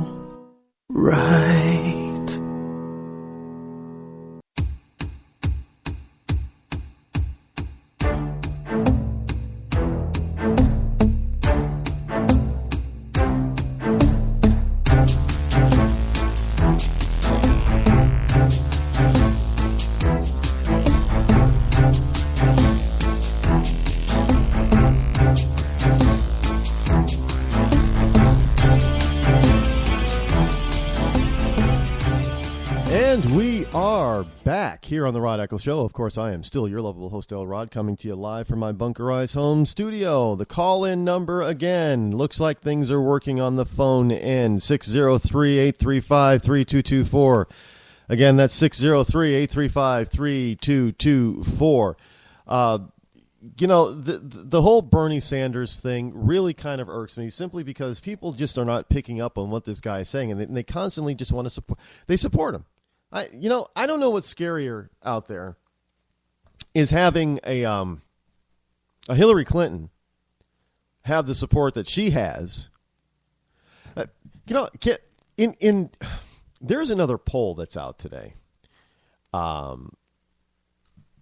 Drudge has a poll, and of course, there's a bunch of other polls. Now, the other day there was a poll that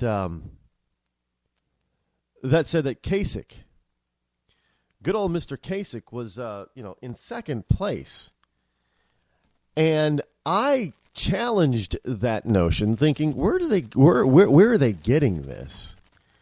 Where are they getting the fact that Kasich has so much? Because then you go over to you see another poll that talks about strictly Iowa, and there is no Kasich support. He's got less than 1%. So I don't know where they're coming from when they're talking about this type of support for Kasich. And I'm not saying that he doesn't have support, but according to the rest of the polls and national polls, he's polling it around, I think, no greater than 1% at the moment. So you're wondering how these polls are done. I tell people you got to be careful how polls are done, because they can skew things to a point where where people just don't. They're not getting the truth. They're manipulative. And as such, but Drudge has a poll, and the Drudge Super Poll is what they're calling it, and they've had more than 1 million votes. Now, I got to tell you, Kasich is pulling in 1.3%. So I don't know how they have in a New Hampshire poll, Kasich is pulling double digits behind Trump. And it's kind of interesting because they don't have Clinton on this poll. Clinton is, they have Clinton in this poll. Hillary. And Hillary is pulling less than Kasich. Clinton is pulling in at less than 1%. Less than 1%.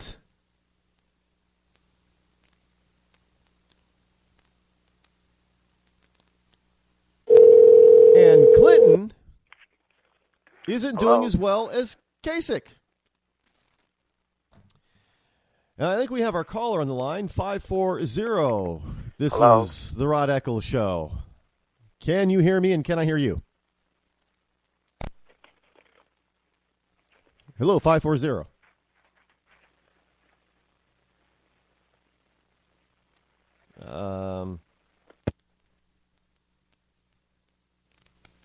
No, I heard the Heard it ringing there for a second, I thought. So that was good. But nothing came through. Nobody talked. Anyway, Trump. Here's a surprise for all of you guys. Donald J. Trump. Trump.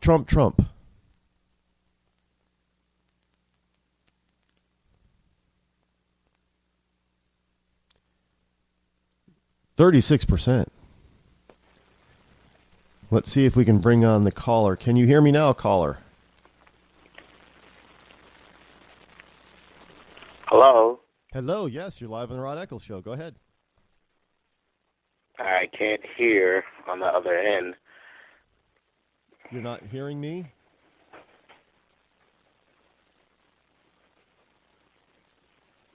Well, you're live. Go ahead. You can talk. Nope, they ended up. Well, if they can't hear me, that I don't think that's on my end. Because we could hear him, and I saw him coming through. But in any event, I have no idea what's going on with this. Because we just did a test with this yesterday, and it was absolutely perfect and flawless. And now today it's not flawless anymore. I don't understand it. But in any case, let's see if we can hear him again. We'll give you one more shot. 540, you're live on the Rod Eccles Show.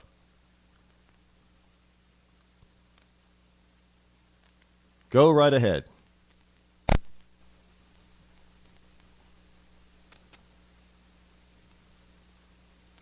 And no? Can't hear you.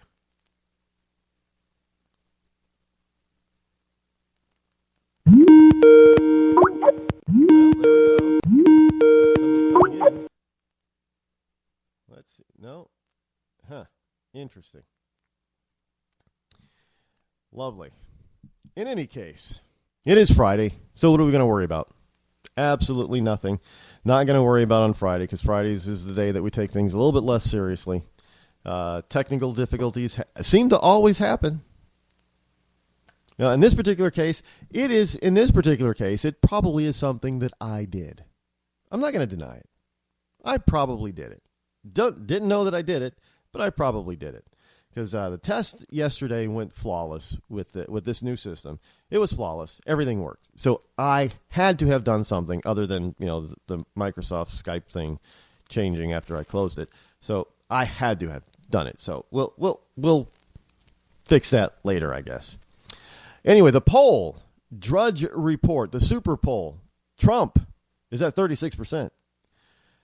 He's even beating Sanders handedly at just under 30%, 29.7% for Sanders. Now, see, that's the scary part. You got all these people that are supporting Sanders who wants nothing. They want nothing more than a socialistic dictator. Is this what we're getting?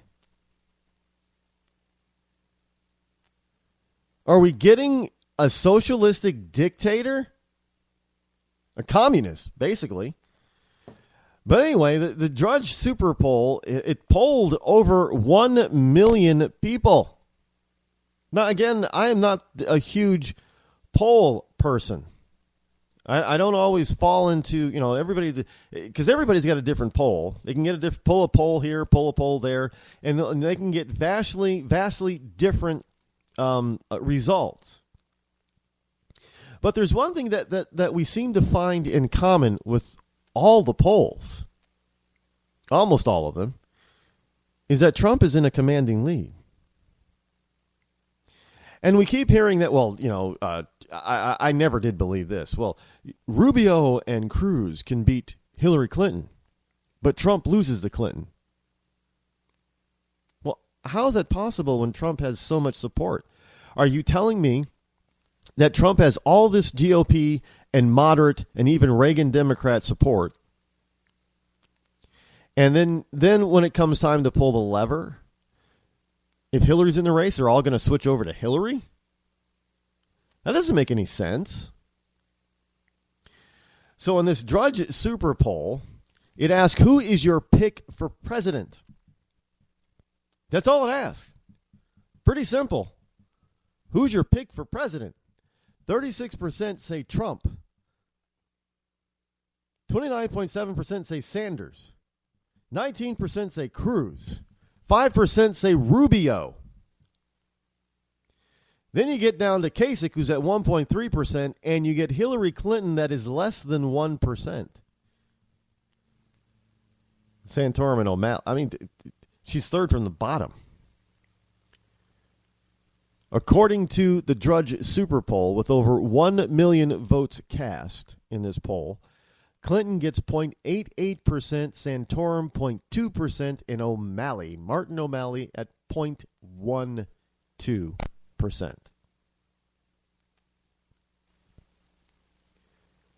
So in other words, out of over 1 million votes cast in this poll, Clinton gets less than 11,000. But Donald Trump gets over 413,000 votes. Now, even if this poll is, and I don't know how Drudge skews their polls, but even if their poll skewed to the right, do you understand how far right they're going to have to skew to get that kind of disparity? Just saying. Now, are these numbers accurate? Probably not. Can we give Clinton a few more points? Yeah, you can. But I don't think she's going to make up 36 points. This whole notion that she is look, this is like 2008 all over again. You know, she's the heir apparent, nomination's hers, and then all of a sudden she loses it. And I hope to God that it is Sanders for the Democrats.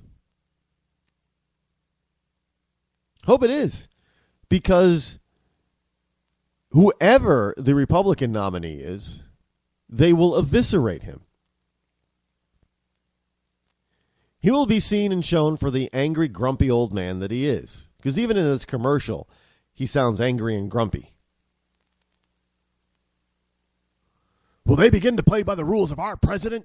You bet. That's his commercial. That's exactly what he says. Will they begin to play by the rules of our president? You bet. No, it's not the rules of our president, Mr. Sanders, as I've already said. Hey. Anyway. That is what's going on with the campaigns, as it were. Who's where, who's when. We're getting close to the primaries starting. I mean, we got the caucus, February 1st, the Iowa caucus.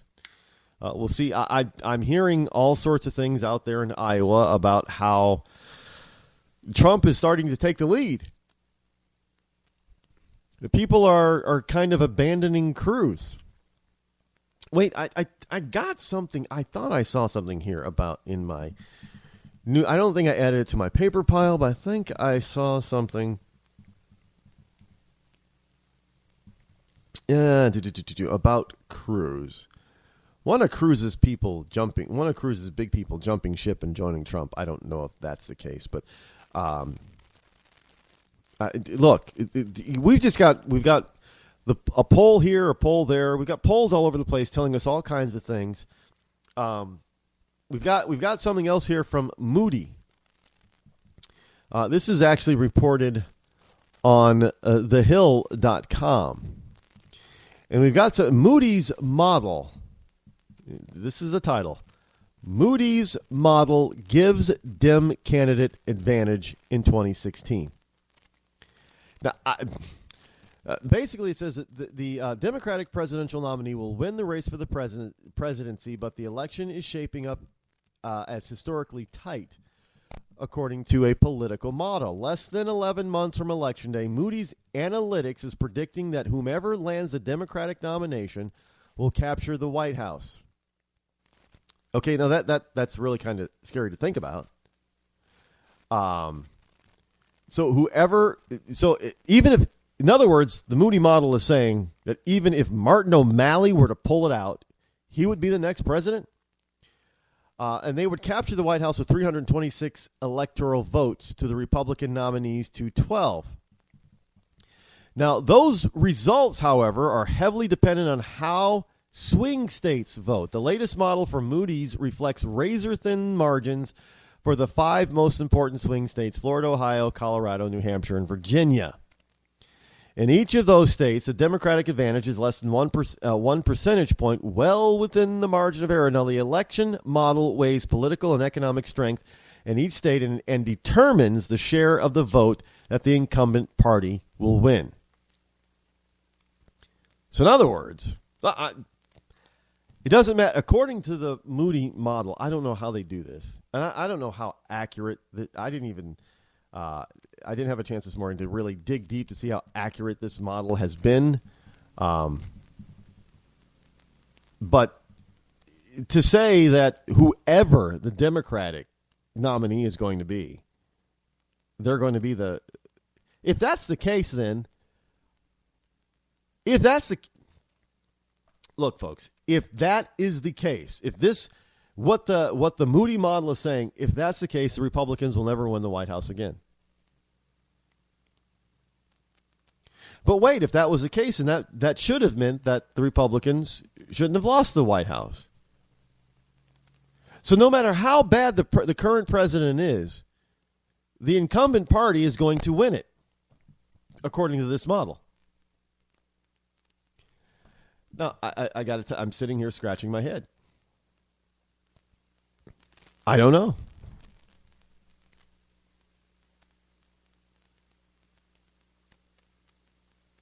I do not. I don't get it either. But this is the type of thing, and I know this is going to make a lot of people run around and say, "See, Donald can't win. Donald can't win." Well, according to this Moody model, none of the Republicans win. So what difference does it make?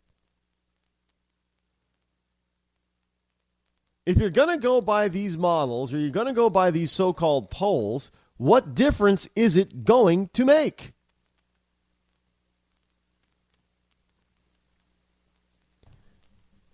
So the American people should at least, or the GOP voters should at least get their chance to get the nominee that they want. The last couple of elections, we've gotten the nominee that the GOP hierarchy wanted. They both lost. So why not just let the GOP voters decide this time who's going to get the nod? If they're going to lose anyway, right? At least you'll never have to worry about Trump running for office again. If he loses, he'll go away. And after he spends a good significant, probably $1 billion of his own money, he won't be as rich as he was. So it's a win-win. Think about that for a second. If Donald Trump can't win, if he isn't going to win, then you just might as well throw him up there. So you won't hear from him again. So you won't have that thorn in your side anymore. He'll lose some of his wealth. I mean, after all, his brand name is taking some hits, so he's not making as much money off his name as he used to. So he won't be as rich. He'll have spent a lot of money helping the economy without being taxed. He just spent it. So it's a win-win for the Republican establishment, the GOP insiders, the Republican blue bloods, to let Donald Trump freely win the nomination. Because according to the Hill, it doesn't matter. This time around, it does not matter who the Republican candidate is. The Democrats are going to win. So why put up a good candidate, quote unquote, good, solid candidate, if they're going to lose? Why throw up Cruz or Rubio if they're going to lose? That's going to take them out of contention 4 years from now. If Cruz gets a nomination and he loses, you think he's running again in 4 years? No, of course not. Well, I mean, hell, they I guess some of them did try to bring Romney back, but that doesn't happen in modern politics. You throw up Rubio or Bush even. They're going to lose, according to this model. So why even bother?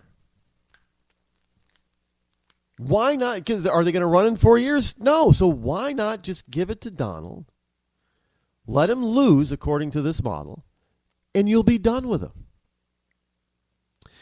But folks, you see, even though Moody has this model out there, there's something that these people, the insiders, know. Their internal polling is telling them otherwise.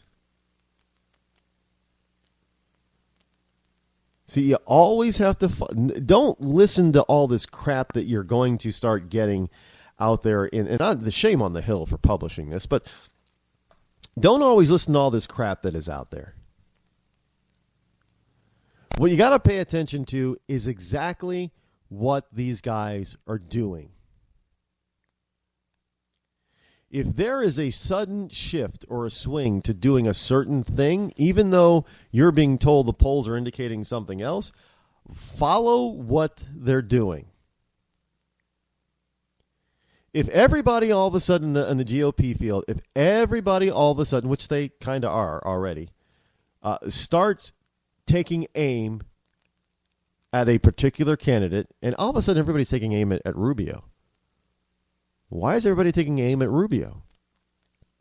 Well, because there's some internal polling from all these camps and within the GOP that is saying that Rubio is now a threat.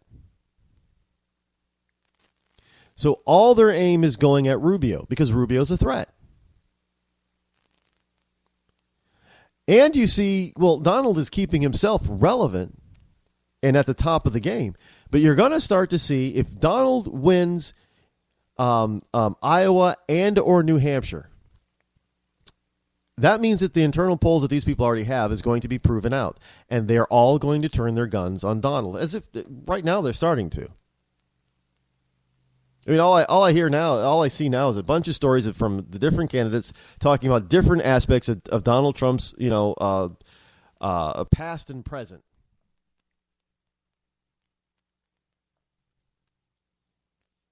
Forget all the polls out there, because those polls are misleading, they're inaccurate, and they're done for a particular reason, to try to sway you by your emotions.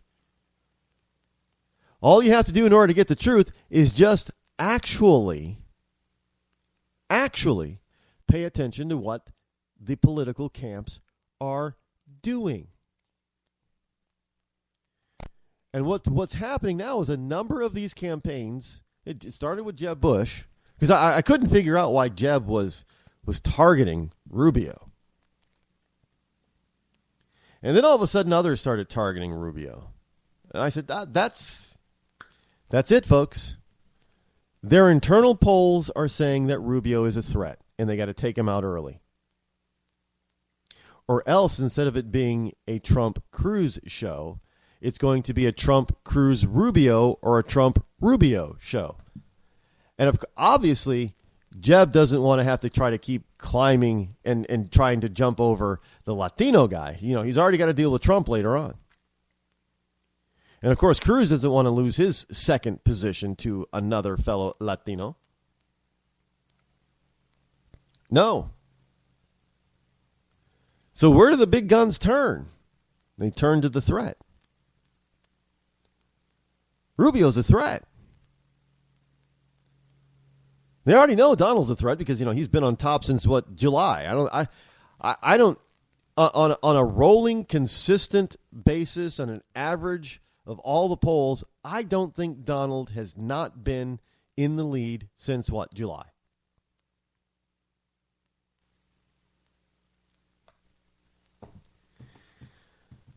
But you can't convince some of these people of that. But I think right now, and these models are kind of showing that that's the case. or not models, but the Drudge Super Poll. You know, Rubio is in for the GOP. He's in third place, but he's at 5%, but he's still in third place. He's fourth in the Super Poll when it comes to who would you pick for your president. So Cruz and Rubio have a problem because if you combine their two, 20 and 5%, it's only 25%, and Sanders is at almost 30. They're still behind Sanders together. But of course, if you were to, I know a lot of people's ideal ticket is Trump for president, Cruz for vice president. That's, 36 and 20%. That's over. That's 56% right there. That's enough to win any election at any time. But I guess what the Moody model is saying, all those people who are supporting Cruz and Trump, for some reason, when the time comes and they step in that voting booth, that they're all of a sudden, a lot of them are just going to switch their vote to whoever the Democrat is. Yeah, no, I'm not buying that. Sorry.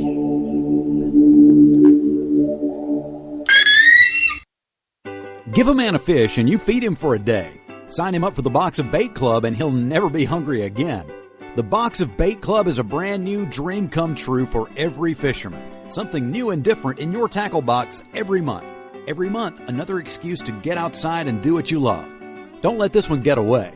The Box of Bait Club is currently accepting a limited number of pre-orders with subscriptions starting at $39.95 per month. Find out more now. Log on to boxofbaitclub.com. I'm just so happy my father had a chance to see his kids before he passed.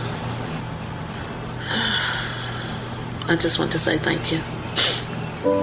When her father fell ill, the American Red Cross was able to help get Veronica's brother home from the Navy to speak to his father one last time. It's thanks to your donations that we can connect military families when they need it most. Please donate today at redcross.org.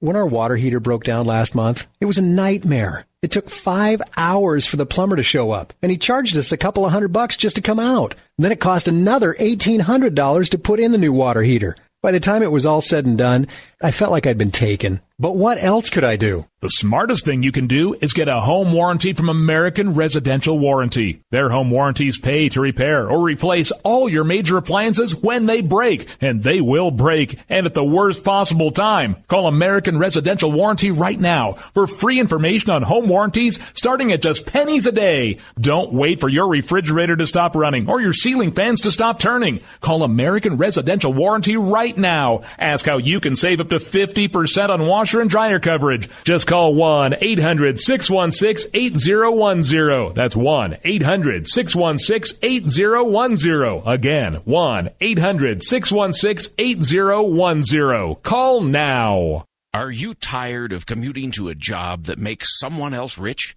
Working harder than ever, but getting nowhere? Do you hate spending hundreds of dollars every week on daycare? Having someone else raise your children? With our opportunities, you can start earning money as soon as next week. You get to be the boss, work from home, and live a happier life. At Be the Boss Network, you'll find hundreds of work-from-home opportunities that you can literally start today and be earning money as soon as next week. Go to freedom133.com and start earning money as soon as next week. You get to be the boss. Get out of the rat race. Work from home. Go to freedom133.com right now and change your life today. That's freedom133.com. Go to freedom133.com and start earning money as soon as next week. You be the boss. Go to freedom133.com. Attention business owners. We know that owning a business means getting things done right now. So if your right now list includes a new building, call the Right Now Company. General Steel. We can design a building for your business quickly and save you thousands of dollars. That's right, thousands. You may think General Steel only builds large projects or that you can't afford General Steel quality. Well, check these prices. How about a 40 by 60 foot building for under $22,000? Or even a 50 by 100 for under $35,000? That's right, a 5,000 square foot building for under $35,000. And these buildings all have General Steel quality. Best of all, you can still order a building and have it delivered in time to build this year. How's that for right now? So if your right now list includes a new building, call the Right Now Company, General Steel. 800-393-5756. 800-393-5756. 800-393-5756. That's 800-393-5756. Tired of paying outrageous prices for Viagra? Well, we have great news for you. Now you can finally get Viagra at huge discounts. Healthy Man allows you to save up to $500 on Viagra. Why pay U.S. pharmacy prices of $15 per pill or more when you can get Viagra for less than $3 a pill? Call today and get 40 Viagra pills for only $99. This can cost as much as $600 at your local pharmacy. You can't afford not to call us. If you want Viagra at the lowest prices, never pay $15 a pill pharmacy prices again. Get Viagra for less than $3 a pill. Call 800-595-2614 today and save up to $500 and get 40 pills for just $99. Healthy Man is fast, easy, and affordable. Operators are waiting at 595-2614 to take your call now. Call 800-595-2614. That's 800-595-2614. Again, 800-595-2614. Boy, man, I had a rough night's sleep. I got a letter from the IRS yesterday and I just couldn't sleep. Man, I'm dying here. Somebody help me. IRS problems affect more than just your finances. If you're ready to take back control of your life and you owe more than $10,000, you need to call the tax doctor. Their expert staff can immediately protect you from the IRS and state collectors and get you the best possible tax settlement guaranteed. The IRS has recently released new programs geared in helping struggling taxpayers, where you may qualify to settle your tax debt and wipe out up to 85% or more of what you currently owe. If you owe $10,000 or more in back taxes, call the tax doctor right now. See if you qualify to pay less. 800-989-1694. 800-989-1694. 800-989-1694. Again, 800-989-1694. Zinc Media. Feel the power of knowledge.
January, not February, January the 22nd, year of our Lord 2016. Still broadcasting from my bunkerized home studio somewhere within the great granite state of New Hampshire, home of the first in the nation primary.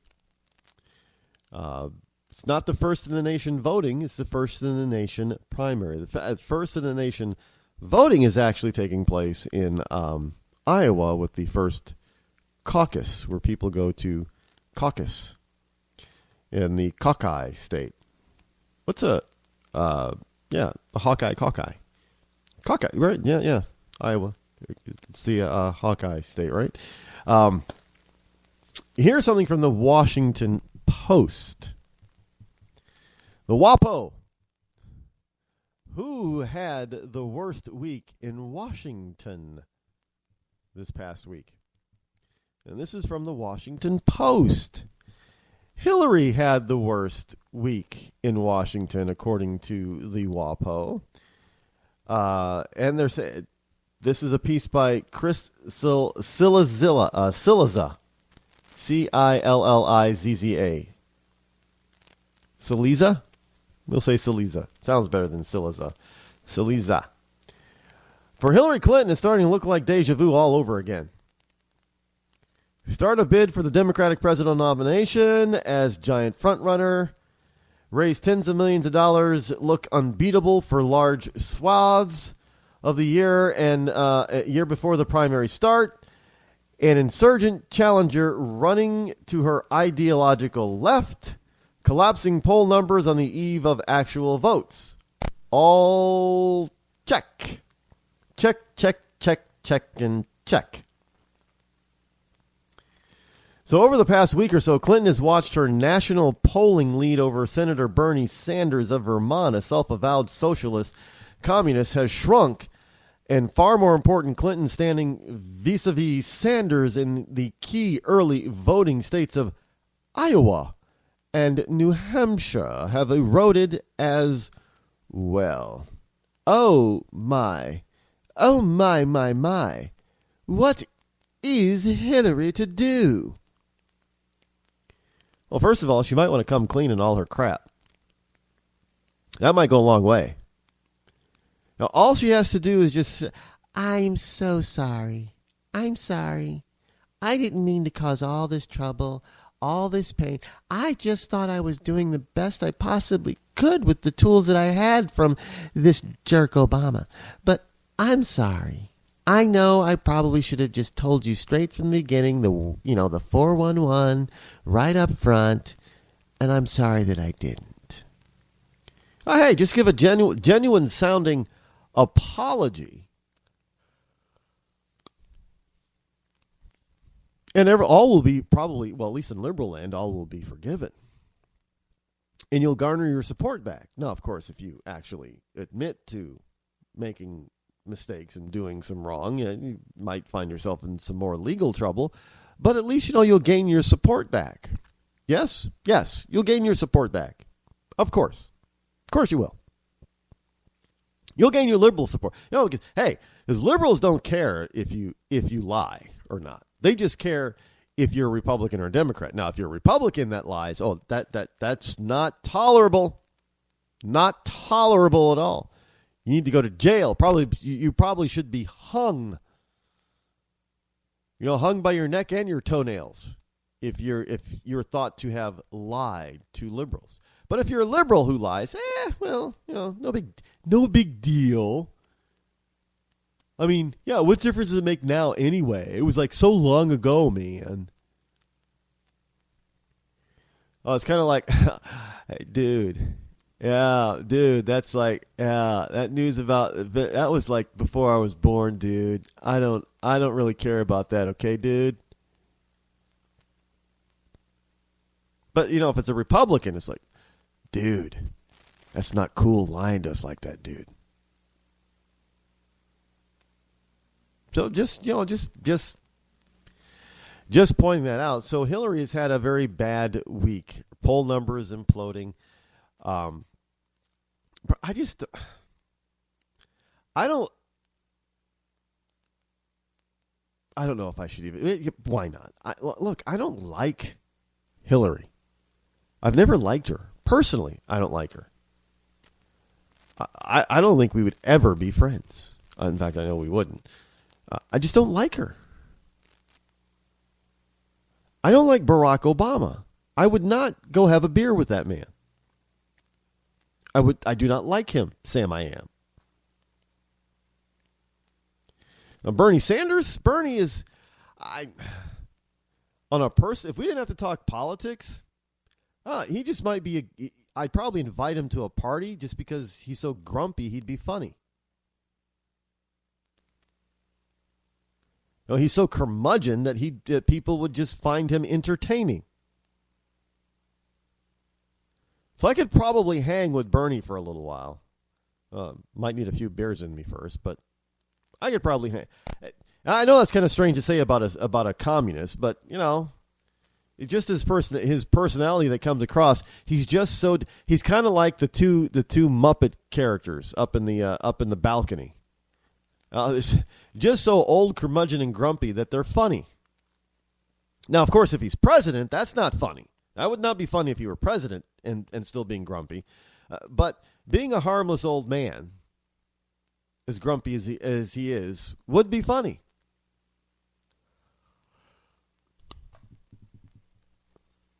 Just the way it is. Hey, by the way, did you hear? Bill Cosby has a win in his corner.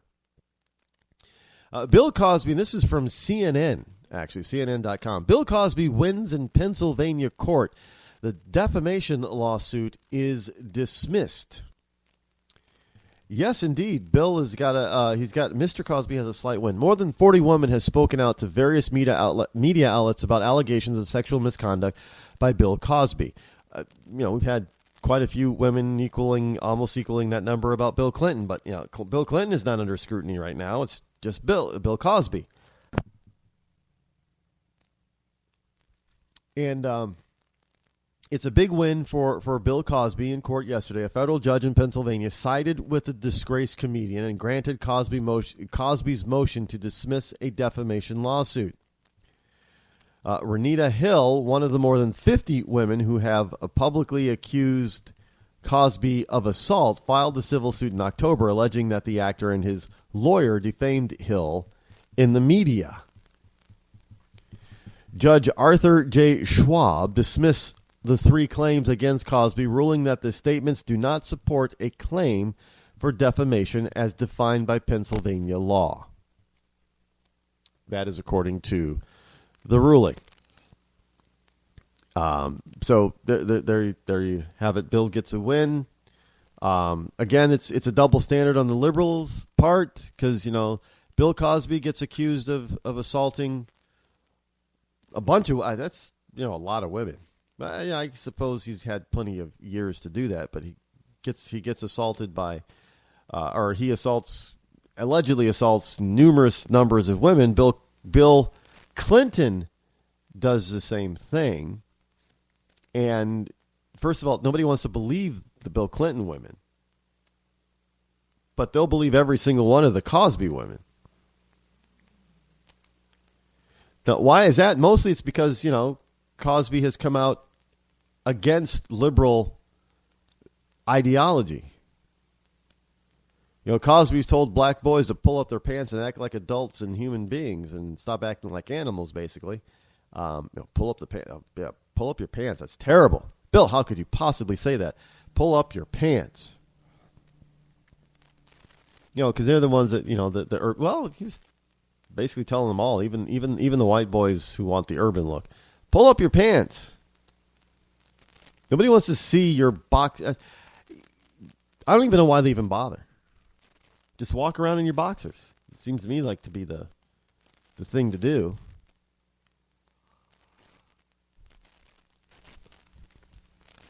Here's something from The Independent, speaking of Bill Cosby. I'm sure this is something that all you guys want to hear.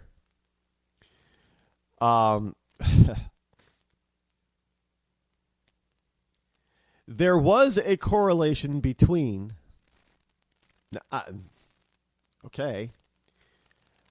There is a small correlation between... Guys, pay attention. You know what? I know that this is just stuff that's out there. This has to do with Bill Cosby. So if you've got kids under the age of 13 who are in the room, and actually they should be in school, but if they're in the room and they're listening to this program, I'm going to count backwards from 5, because what's coming up next might be construed as PG-13 or maybe even rated R. So you're not going to want to. I'm giving you fair warning. You're probably not going to want your young child to be able to hear this. So either turn it off or put on the earphones or what have you, so they cannot hear the next segment for this part of the segment for the next 5 minutes. Okay, and it has to do with things of a sexual nature. So I'm going to count back from 5. 5, 4, 3, 2, 1. If little young ears can still hear this at this particular point, it is not my fault. You've had plenty of warning. A small correlation, this is from the independent.co.uk. A small correlation between an erect penis length and a man's height was found. Yes, they actually spent money, much of it government money, to figure this out. Average penis size. So scientists attempted to find what is normal to reassure concerned men. I didn't know men. Well, I know it's a big deal. I didn't know it was such a big deal. Like that it would. Well, I guess it is because we have all these things that supposedly make what was that? What was that? There was that herbal supplement. I think they got sued to increase a man's endowment by taking this herbal supplement. But scientists have measured more than 15,000 men in an effort to find out what size is normal. Now, researchers at King's College in London and a London NHS, National Health, that's their NHS is their health department, trust said that they hope to review that would help address the concern that some men have about their size and aid people suffering from anxiety and distress. I guess men are suffering from anxiety and stress over their size. They revealed the average flaccid size at 3.6 inches or 5.2 inches when stretched, and 3.7 inches in girth or circumference.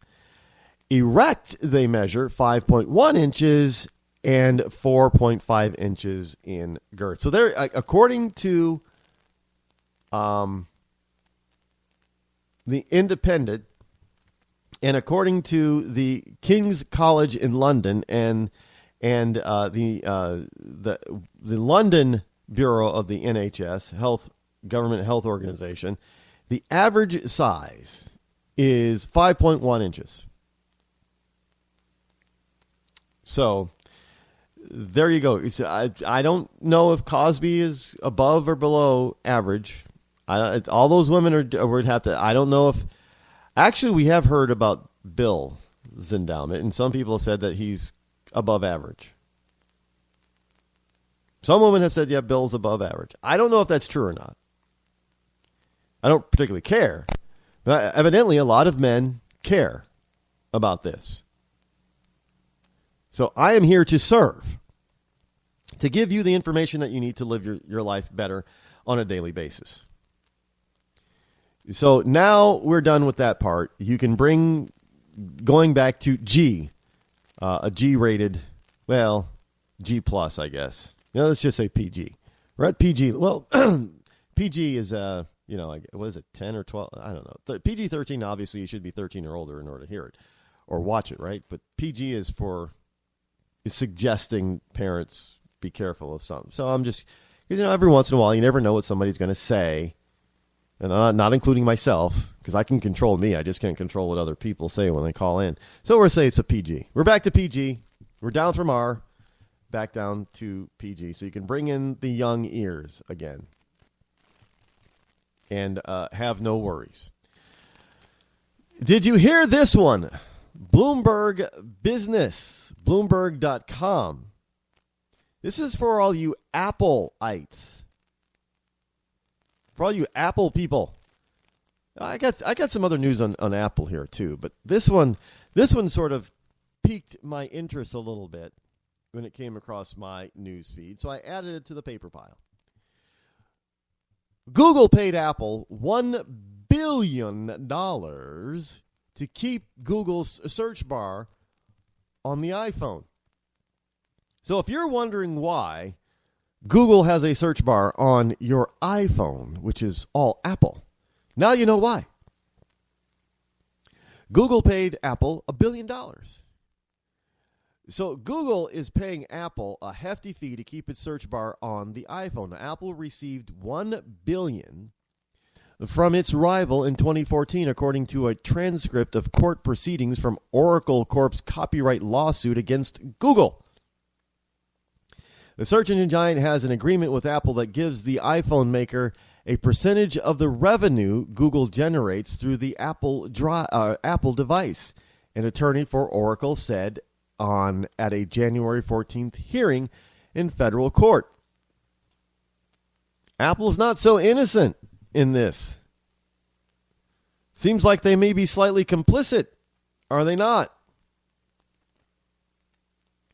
$1 billion. That's a lot. Well, let me put it this way. If Google is paying Apple $1 billion to keep that search bar on the iPhone, do you think maybe Google might be making more than $1 billion off of that? Because Google isn't going to spend good money after bad. They're not going to do that. They're going to want a return. Plain and simple. And if you're not making a return, they're not going to spend the money. So $1 billion must mean they're making some bank. And of course, Oracle is accusing Google of violating some of Oracle's patents and copyrights. And that's, I don't, that kind of stuff, when you're talking about, because patents get can get very, very, very specific. And people can get multiple patents on the same thing, but by various definitions, it changes. So let's just say, you can get a patent because it's a particular unique way that you connect to the internet. It's unique. You can get a patent that for the not just that it's a unique way, but a patent that this particular type of program connects to the internet. You can get a patent for this. It's just a different type of program. You see what I'm saying? You can get and in some cases, because right now in certain areas our technology or knowledge in that technology is so limited that we only have one or two ways to actually go about utilizing that sort of technology. And if somebody has a patent on that one or half the ways and you happen to use it, you're in violation of the patent and the copyright, and you can be sued and lose. Well, evidently this is how, you could, let me see if I can put it simpler for some people to really understand. You can find a way to get to second base. Let's just use a baseball analogy. You got, home place, first base, second base, third base. So if you were to be able to change the rules in such a way that you can go from home plate to first base to third base in order to get to second base, that's patentable. That's unique. So if somebody else were to, but the only way, because the technology is so limited right now, the only way to get to second base is by first going to third base, well, that's a different patent. And if you try to get to second base, other than by going to first base, you have to go to third base. Well, that is now patented. And you can't do it. Or you got to pay somebody in order to let you go to second base via third base.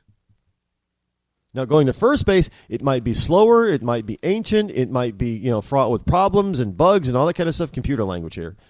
So you're going to want this new way, getting to second base via third base, is probably the best way that we have.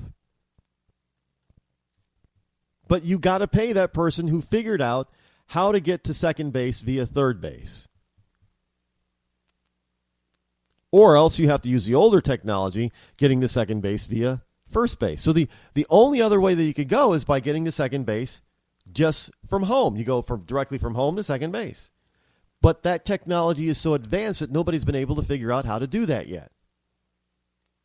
The only way is by going either first base, the old, slow, encumbered, well-worn, public domain type of way, or the new, faster, fandangled way, which is via third base. But somebody else has a patent, and they're going to charge you a royalty fee or a series of fees in order to get to second base via their third base method. If you try to develop your own third base method, you're most likely going to step on certain patents within the patent of theirs. There might be some key component that needs to be used in order to make the third to second base viable. And if you use that technique or that code, you're in violation of the patent. See, patents can get very detailed and very complicated. Now, evidently, this is what's happened to Google with Oracle. Oracle is saying that, sure, Google has their own system, but in order to utilize that part of their system, they had to utilize our patent without our permission. So in other words, Google attempted to try to change within the algorithm of how to get to second base from third base, but in order to do that, they actually had to use third base to get to first base, and that's what Oracle is saying. Well, third base is our patent, dude. No matter how you utilize it, it's still, you use third base, that's our patent. That's what Oracle is saying about Google. Put it plain and simple. I mean, Google may not be using anything that's identical to Oracle within that whole framework of using third base, but they're using third base to get to second base. That is what Oracle is saying Google is violating. To put it in plain, simple terms, I guess. Hope you understood that.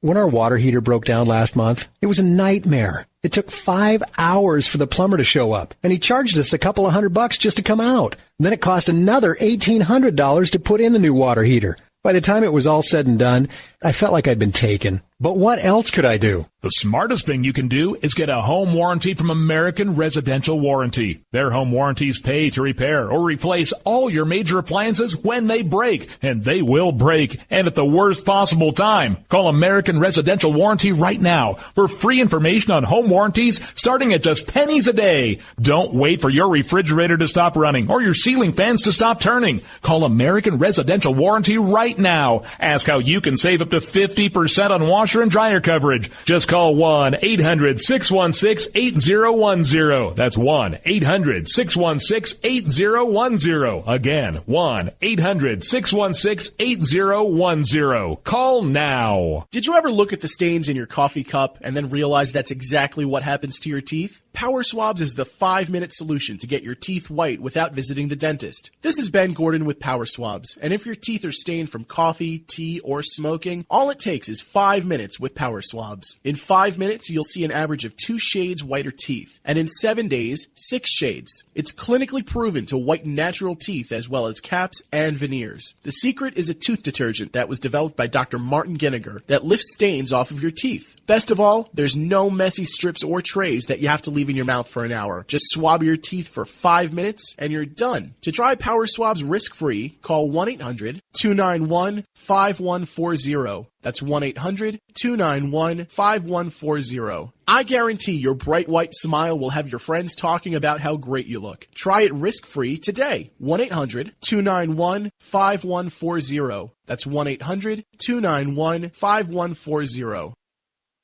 Tired of paying outrageous prices for Viagra? Well, we have great news for you. Now you can finally get Viagra at huge discounts. Healthy Man allows you to save up to $500 on Viagra. Why pay U.S. pharmacy prices of $15 per pill or more when you can get Viagra for less than $3 a pill? Call today and get 40 Viagra pills for only $99. This can cost as much as $600 at your local pharmacy. You can't afford not to call us. If you want Viagra at the lowest prices, never pay $15 $15 a pill pharmacy prices again. Get Viagra for less than $3 a pill. Call 800-595-2614 today and save up to $500 and get 40 pills for just $99. Healthy Man is fast, easy, and affordable. Operators are waiting at 595-2614 to take your call now. Call 800-595-2614. That's 800-595-2614. Again, 800-595-2614.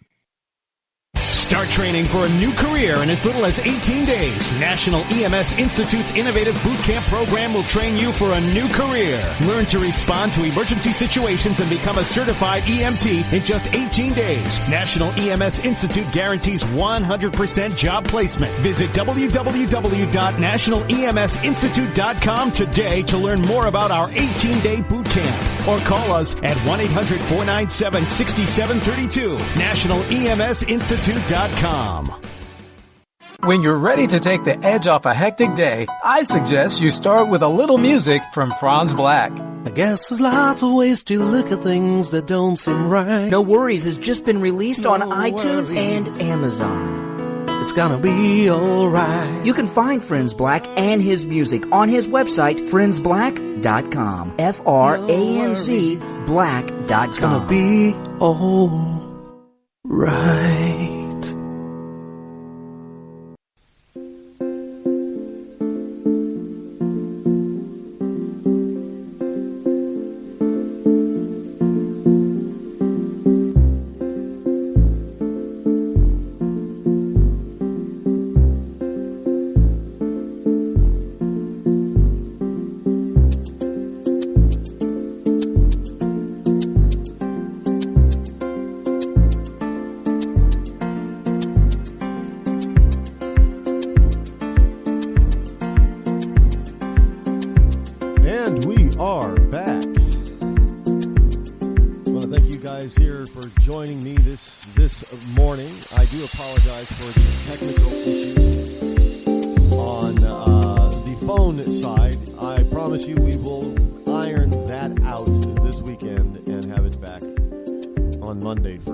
On the air now. I don't know why you're not hearing me on my end. That makes no sense. Obviously, people can hear me talking to them now on the air, so why isn't it going through to you on the phone? I don't know why.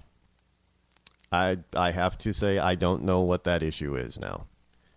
During the test yesterday, or the other day when we were testing this and putting it through, the people that I had calling and trying to put this through, they heard me and I heard them, and everything worked and it was copacetic. But all of a sudden today, it's not. I don't know why. I wish I was a tech. I wish I had a tech. See, this is why I need a producer, because they would figure this out in a heartbeat and have it fixed right then and there. But I don't have an answer for you at this, because I'm not a techie. Couldn't tell you what it could possibly be. I may just have to go into to my broadcasting computers, erase a whole bunch of stuff, and re-download stuff.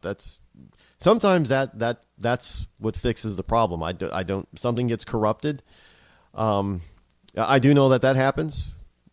You know, sometimes a particular code or line or something gets corrupted for whatever reason.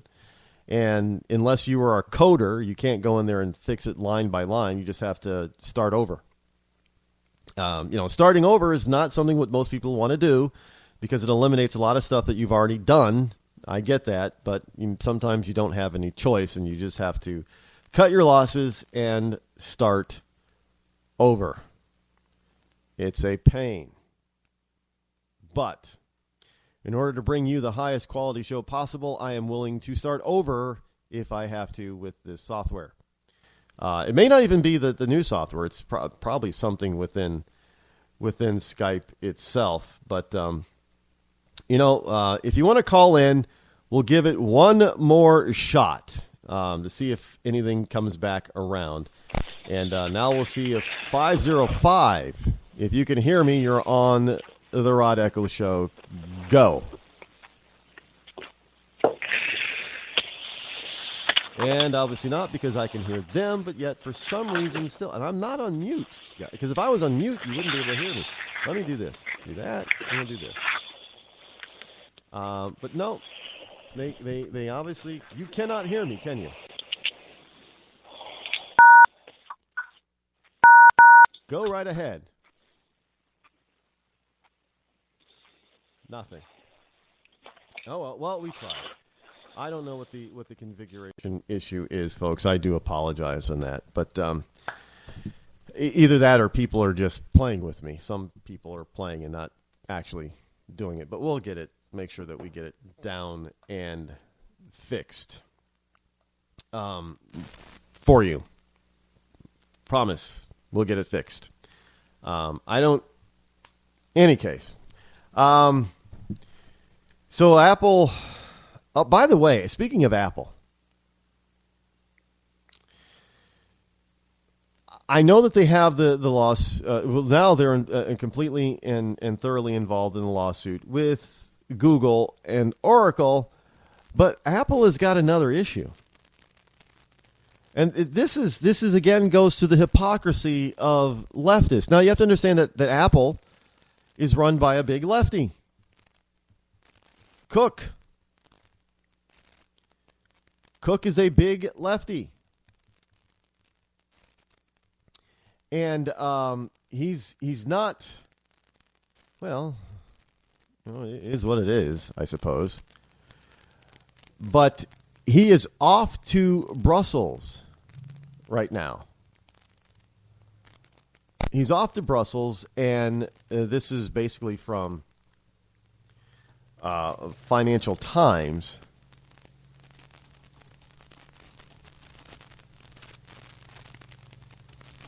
And he is having to go to Brussels in order to, we're talking billions of dollars here, possibly. Now, this is the backstory. Apple has paid some back taxes in Italy. Some $350 million worth of back taxes. In Italy. But the EU is also probing Apple's Irish tax arrangements, and it could be possibly worth somewhere in the range of $8 billion. So, and this is also from TheGuardian.com. Apple may owe $8 billion in back taxes after European Commission ruling.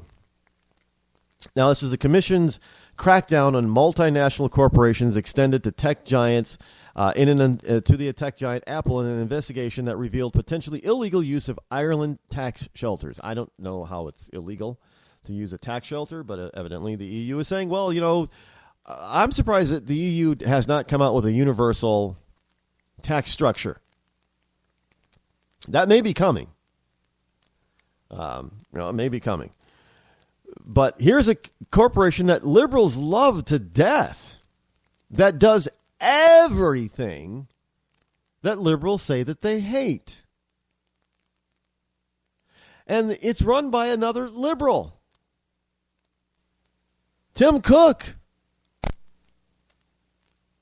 Well, I mean, this is what I keep pointing out about the hypocrisy of liberals.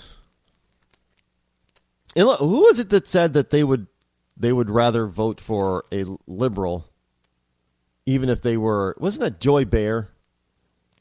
Said she'd vote for a liberal even if he was a rapist over a conservative. I mean, this is how sick these people are. So Apple may owe $8 billion in back taxes from its use of potentially illegal tax shelters in Ireland.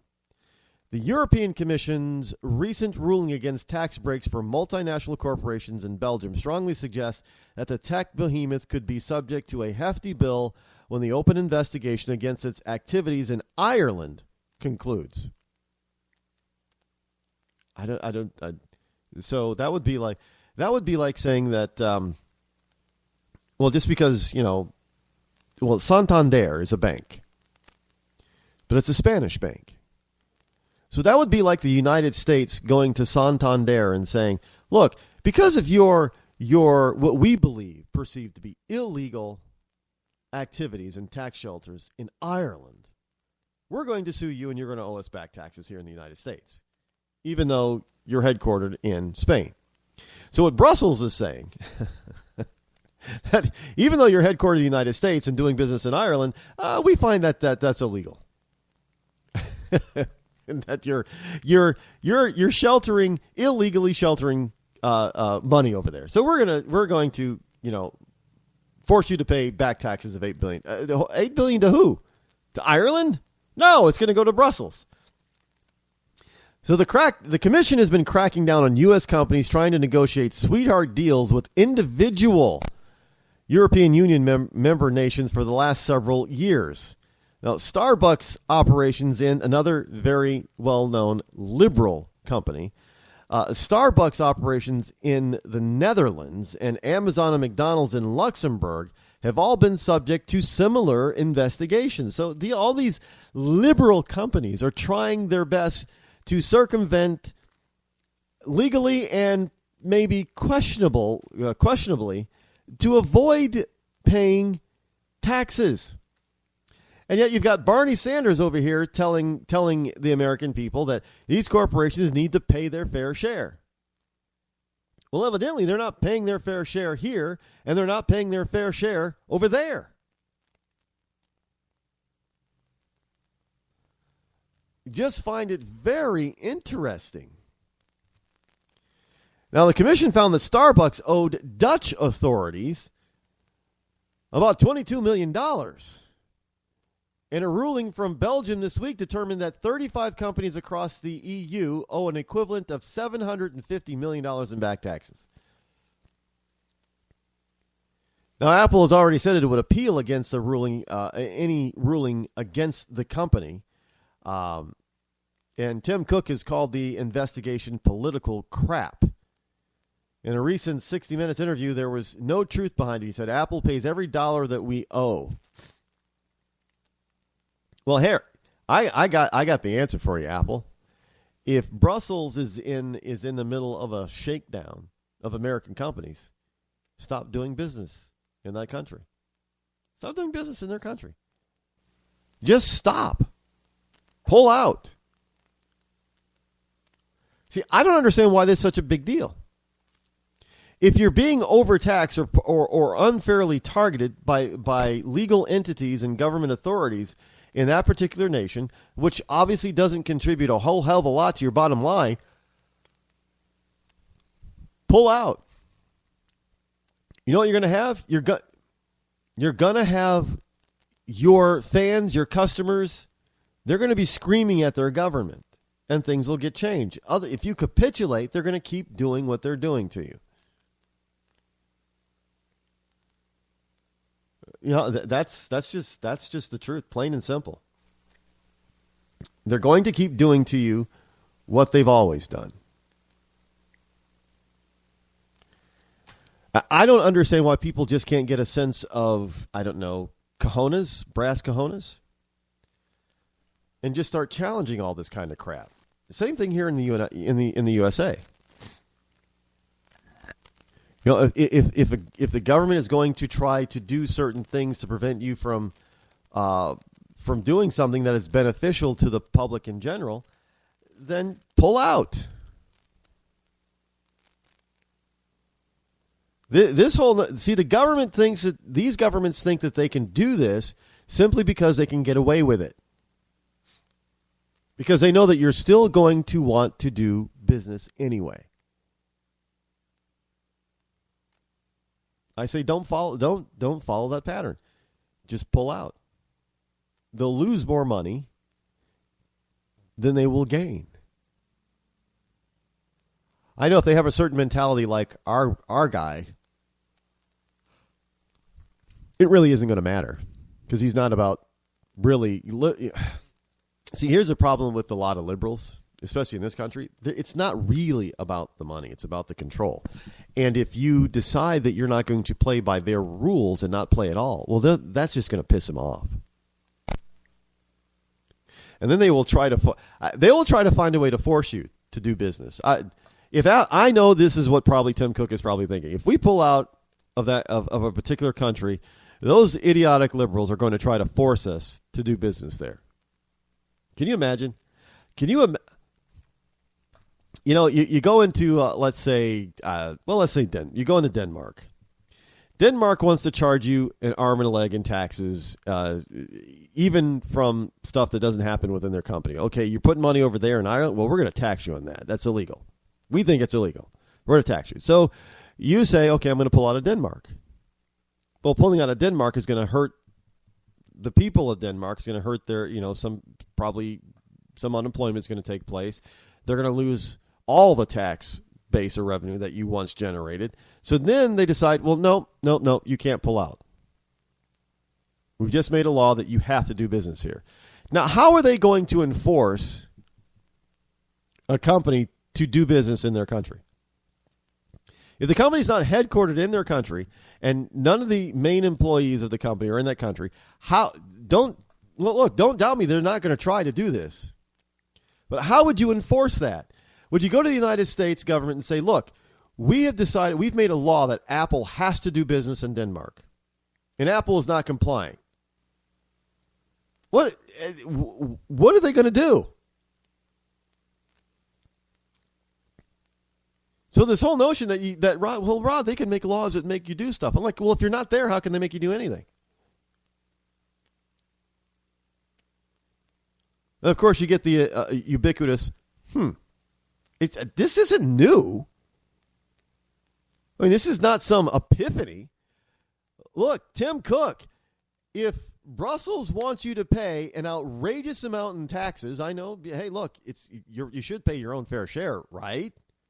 After all, you're led by a liberal who believes in all that stuff because you promote all this stuff that the liberal talks about paying their fair share. You just willingly should want to pay it. But if you don't want to pay it, if you think it's too much, if you think it's not your fair share, then you don't pay it. And if they're going to force you to pay it, you say, fine, we'll just pull out of your country. We won't do business with you anymore. All those people that we employ there will now lose their jobs. Unemployed. And of course, they'll say, well, you got to pay this compensation. You say, no, we're done. We're not in the country anymore. You can't make us do a thing.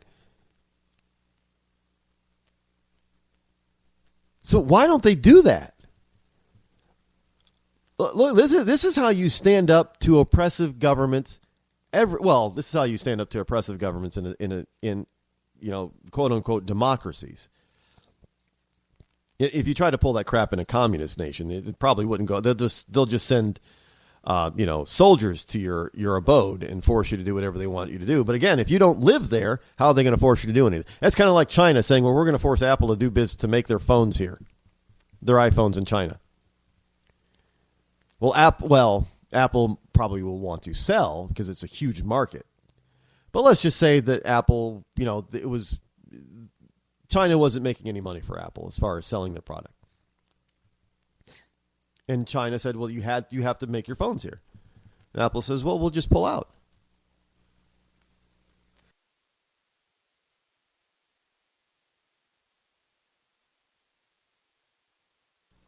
We'll just pull out, and we won't have to worry about making our phones there or selling our phones there. We'll just pull out. And then China says, well, no, you got it, because if you don't, we're going to fine you. We're going to fine you all kinds of money. Now, and Apple will say, well, if you don't do what we say, we're going to come to your house and arrest you. And Apple says, well, none of us live in China. We're never going to go to China again. We're never going to go to any place that is a Chinese, stronghold or satellite like North Korea. So go ahead. So China will then probably put out a fatwa against Tim Cook or people like that. Wait, China doesn't do that? Oh, that's only Islamist? Okay. I guess, he might want to be a little bit afraid of Muslims then, because if Iran says, you will do business here, or we will put fatwa out on you, then he might want to stay in business in Iran then. But,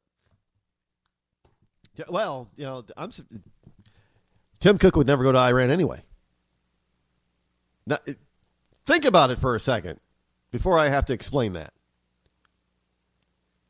Tim Cook would never go to Iran or Saudi Arabia. They may sell phones, iPhones and Apple products in Iran and Saudi Arabia, but he'll never go there. And I want you liberals, before I tell you why Tim Cook will never go to the Middle East. Doesn't matter what country it is, he will never go there.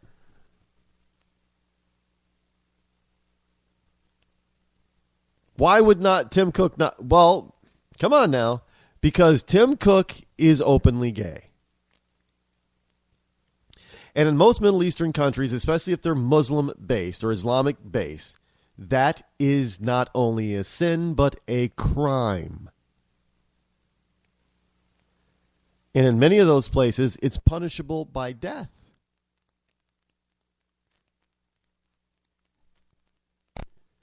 So he would risk being arrested and possibly executed if he went to those countries.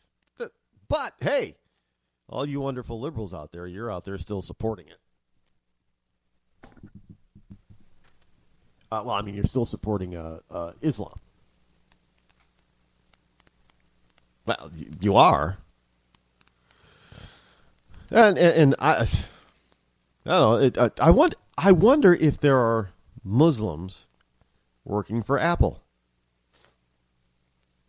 How does that work?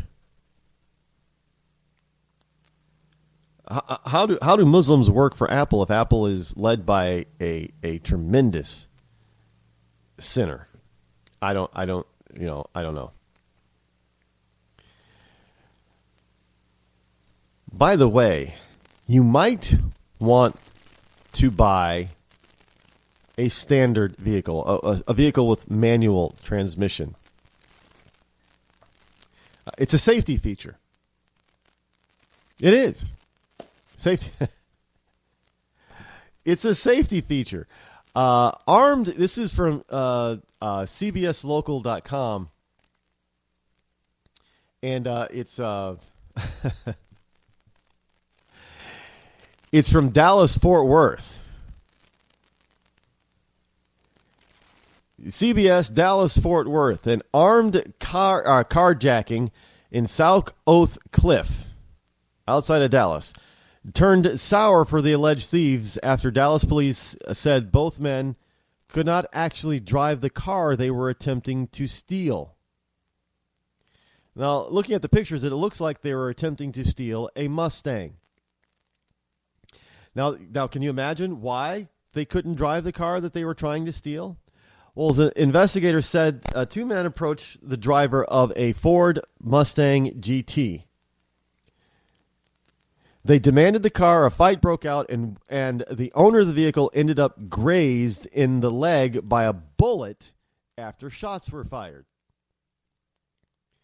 Police said the suspects tried to speed off but could not get the car out of gear.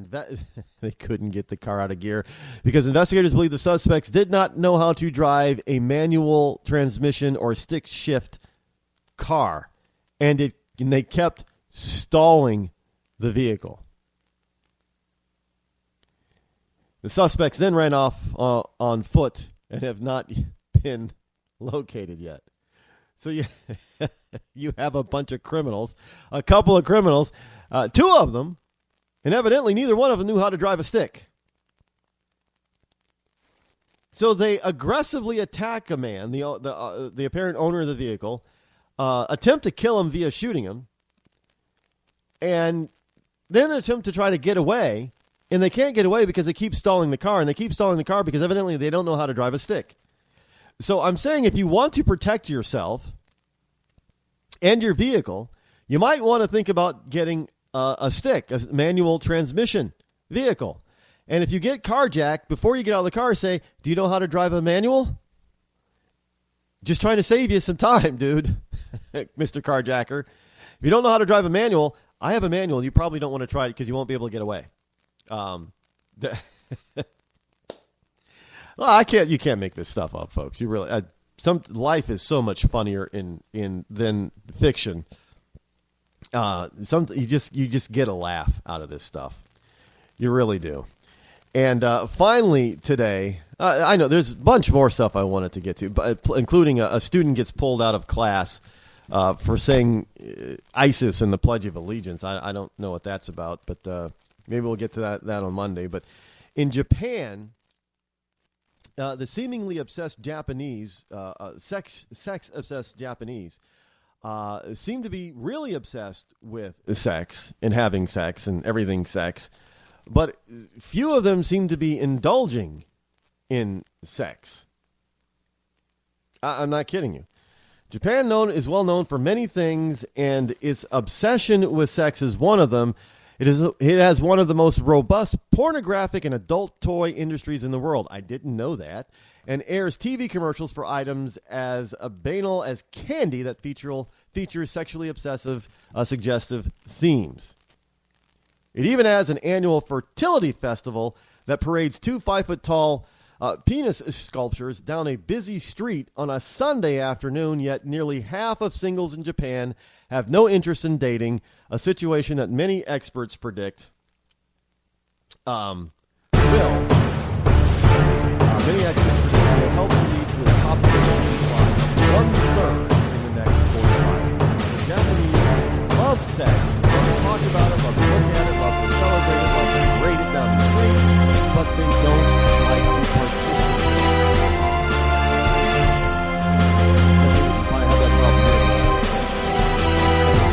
Well, folks, that's the end of this program for today and this week. Have a wonderful weekend. We'll be back here on Monday, hopefully with all the glitches fixed. Until then, up next is Rush and Hannity for the rest of the day. I'm Rod Eccles. This has been the Rod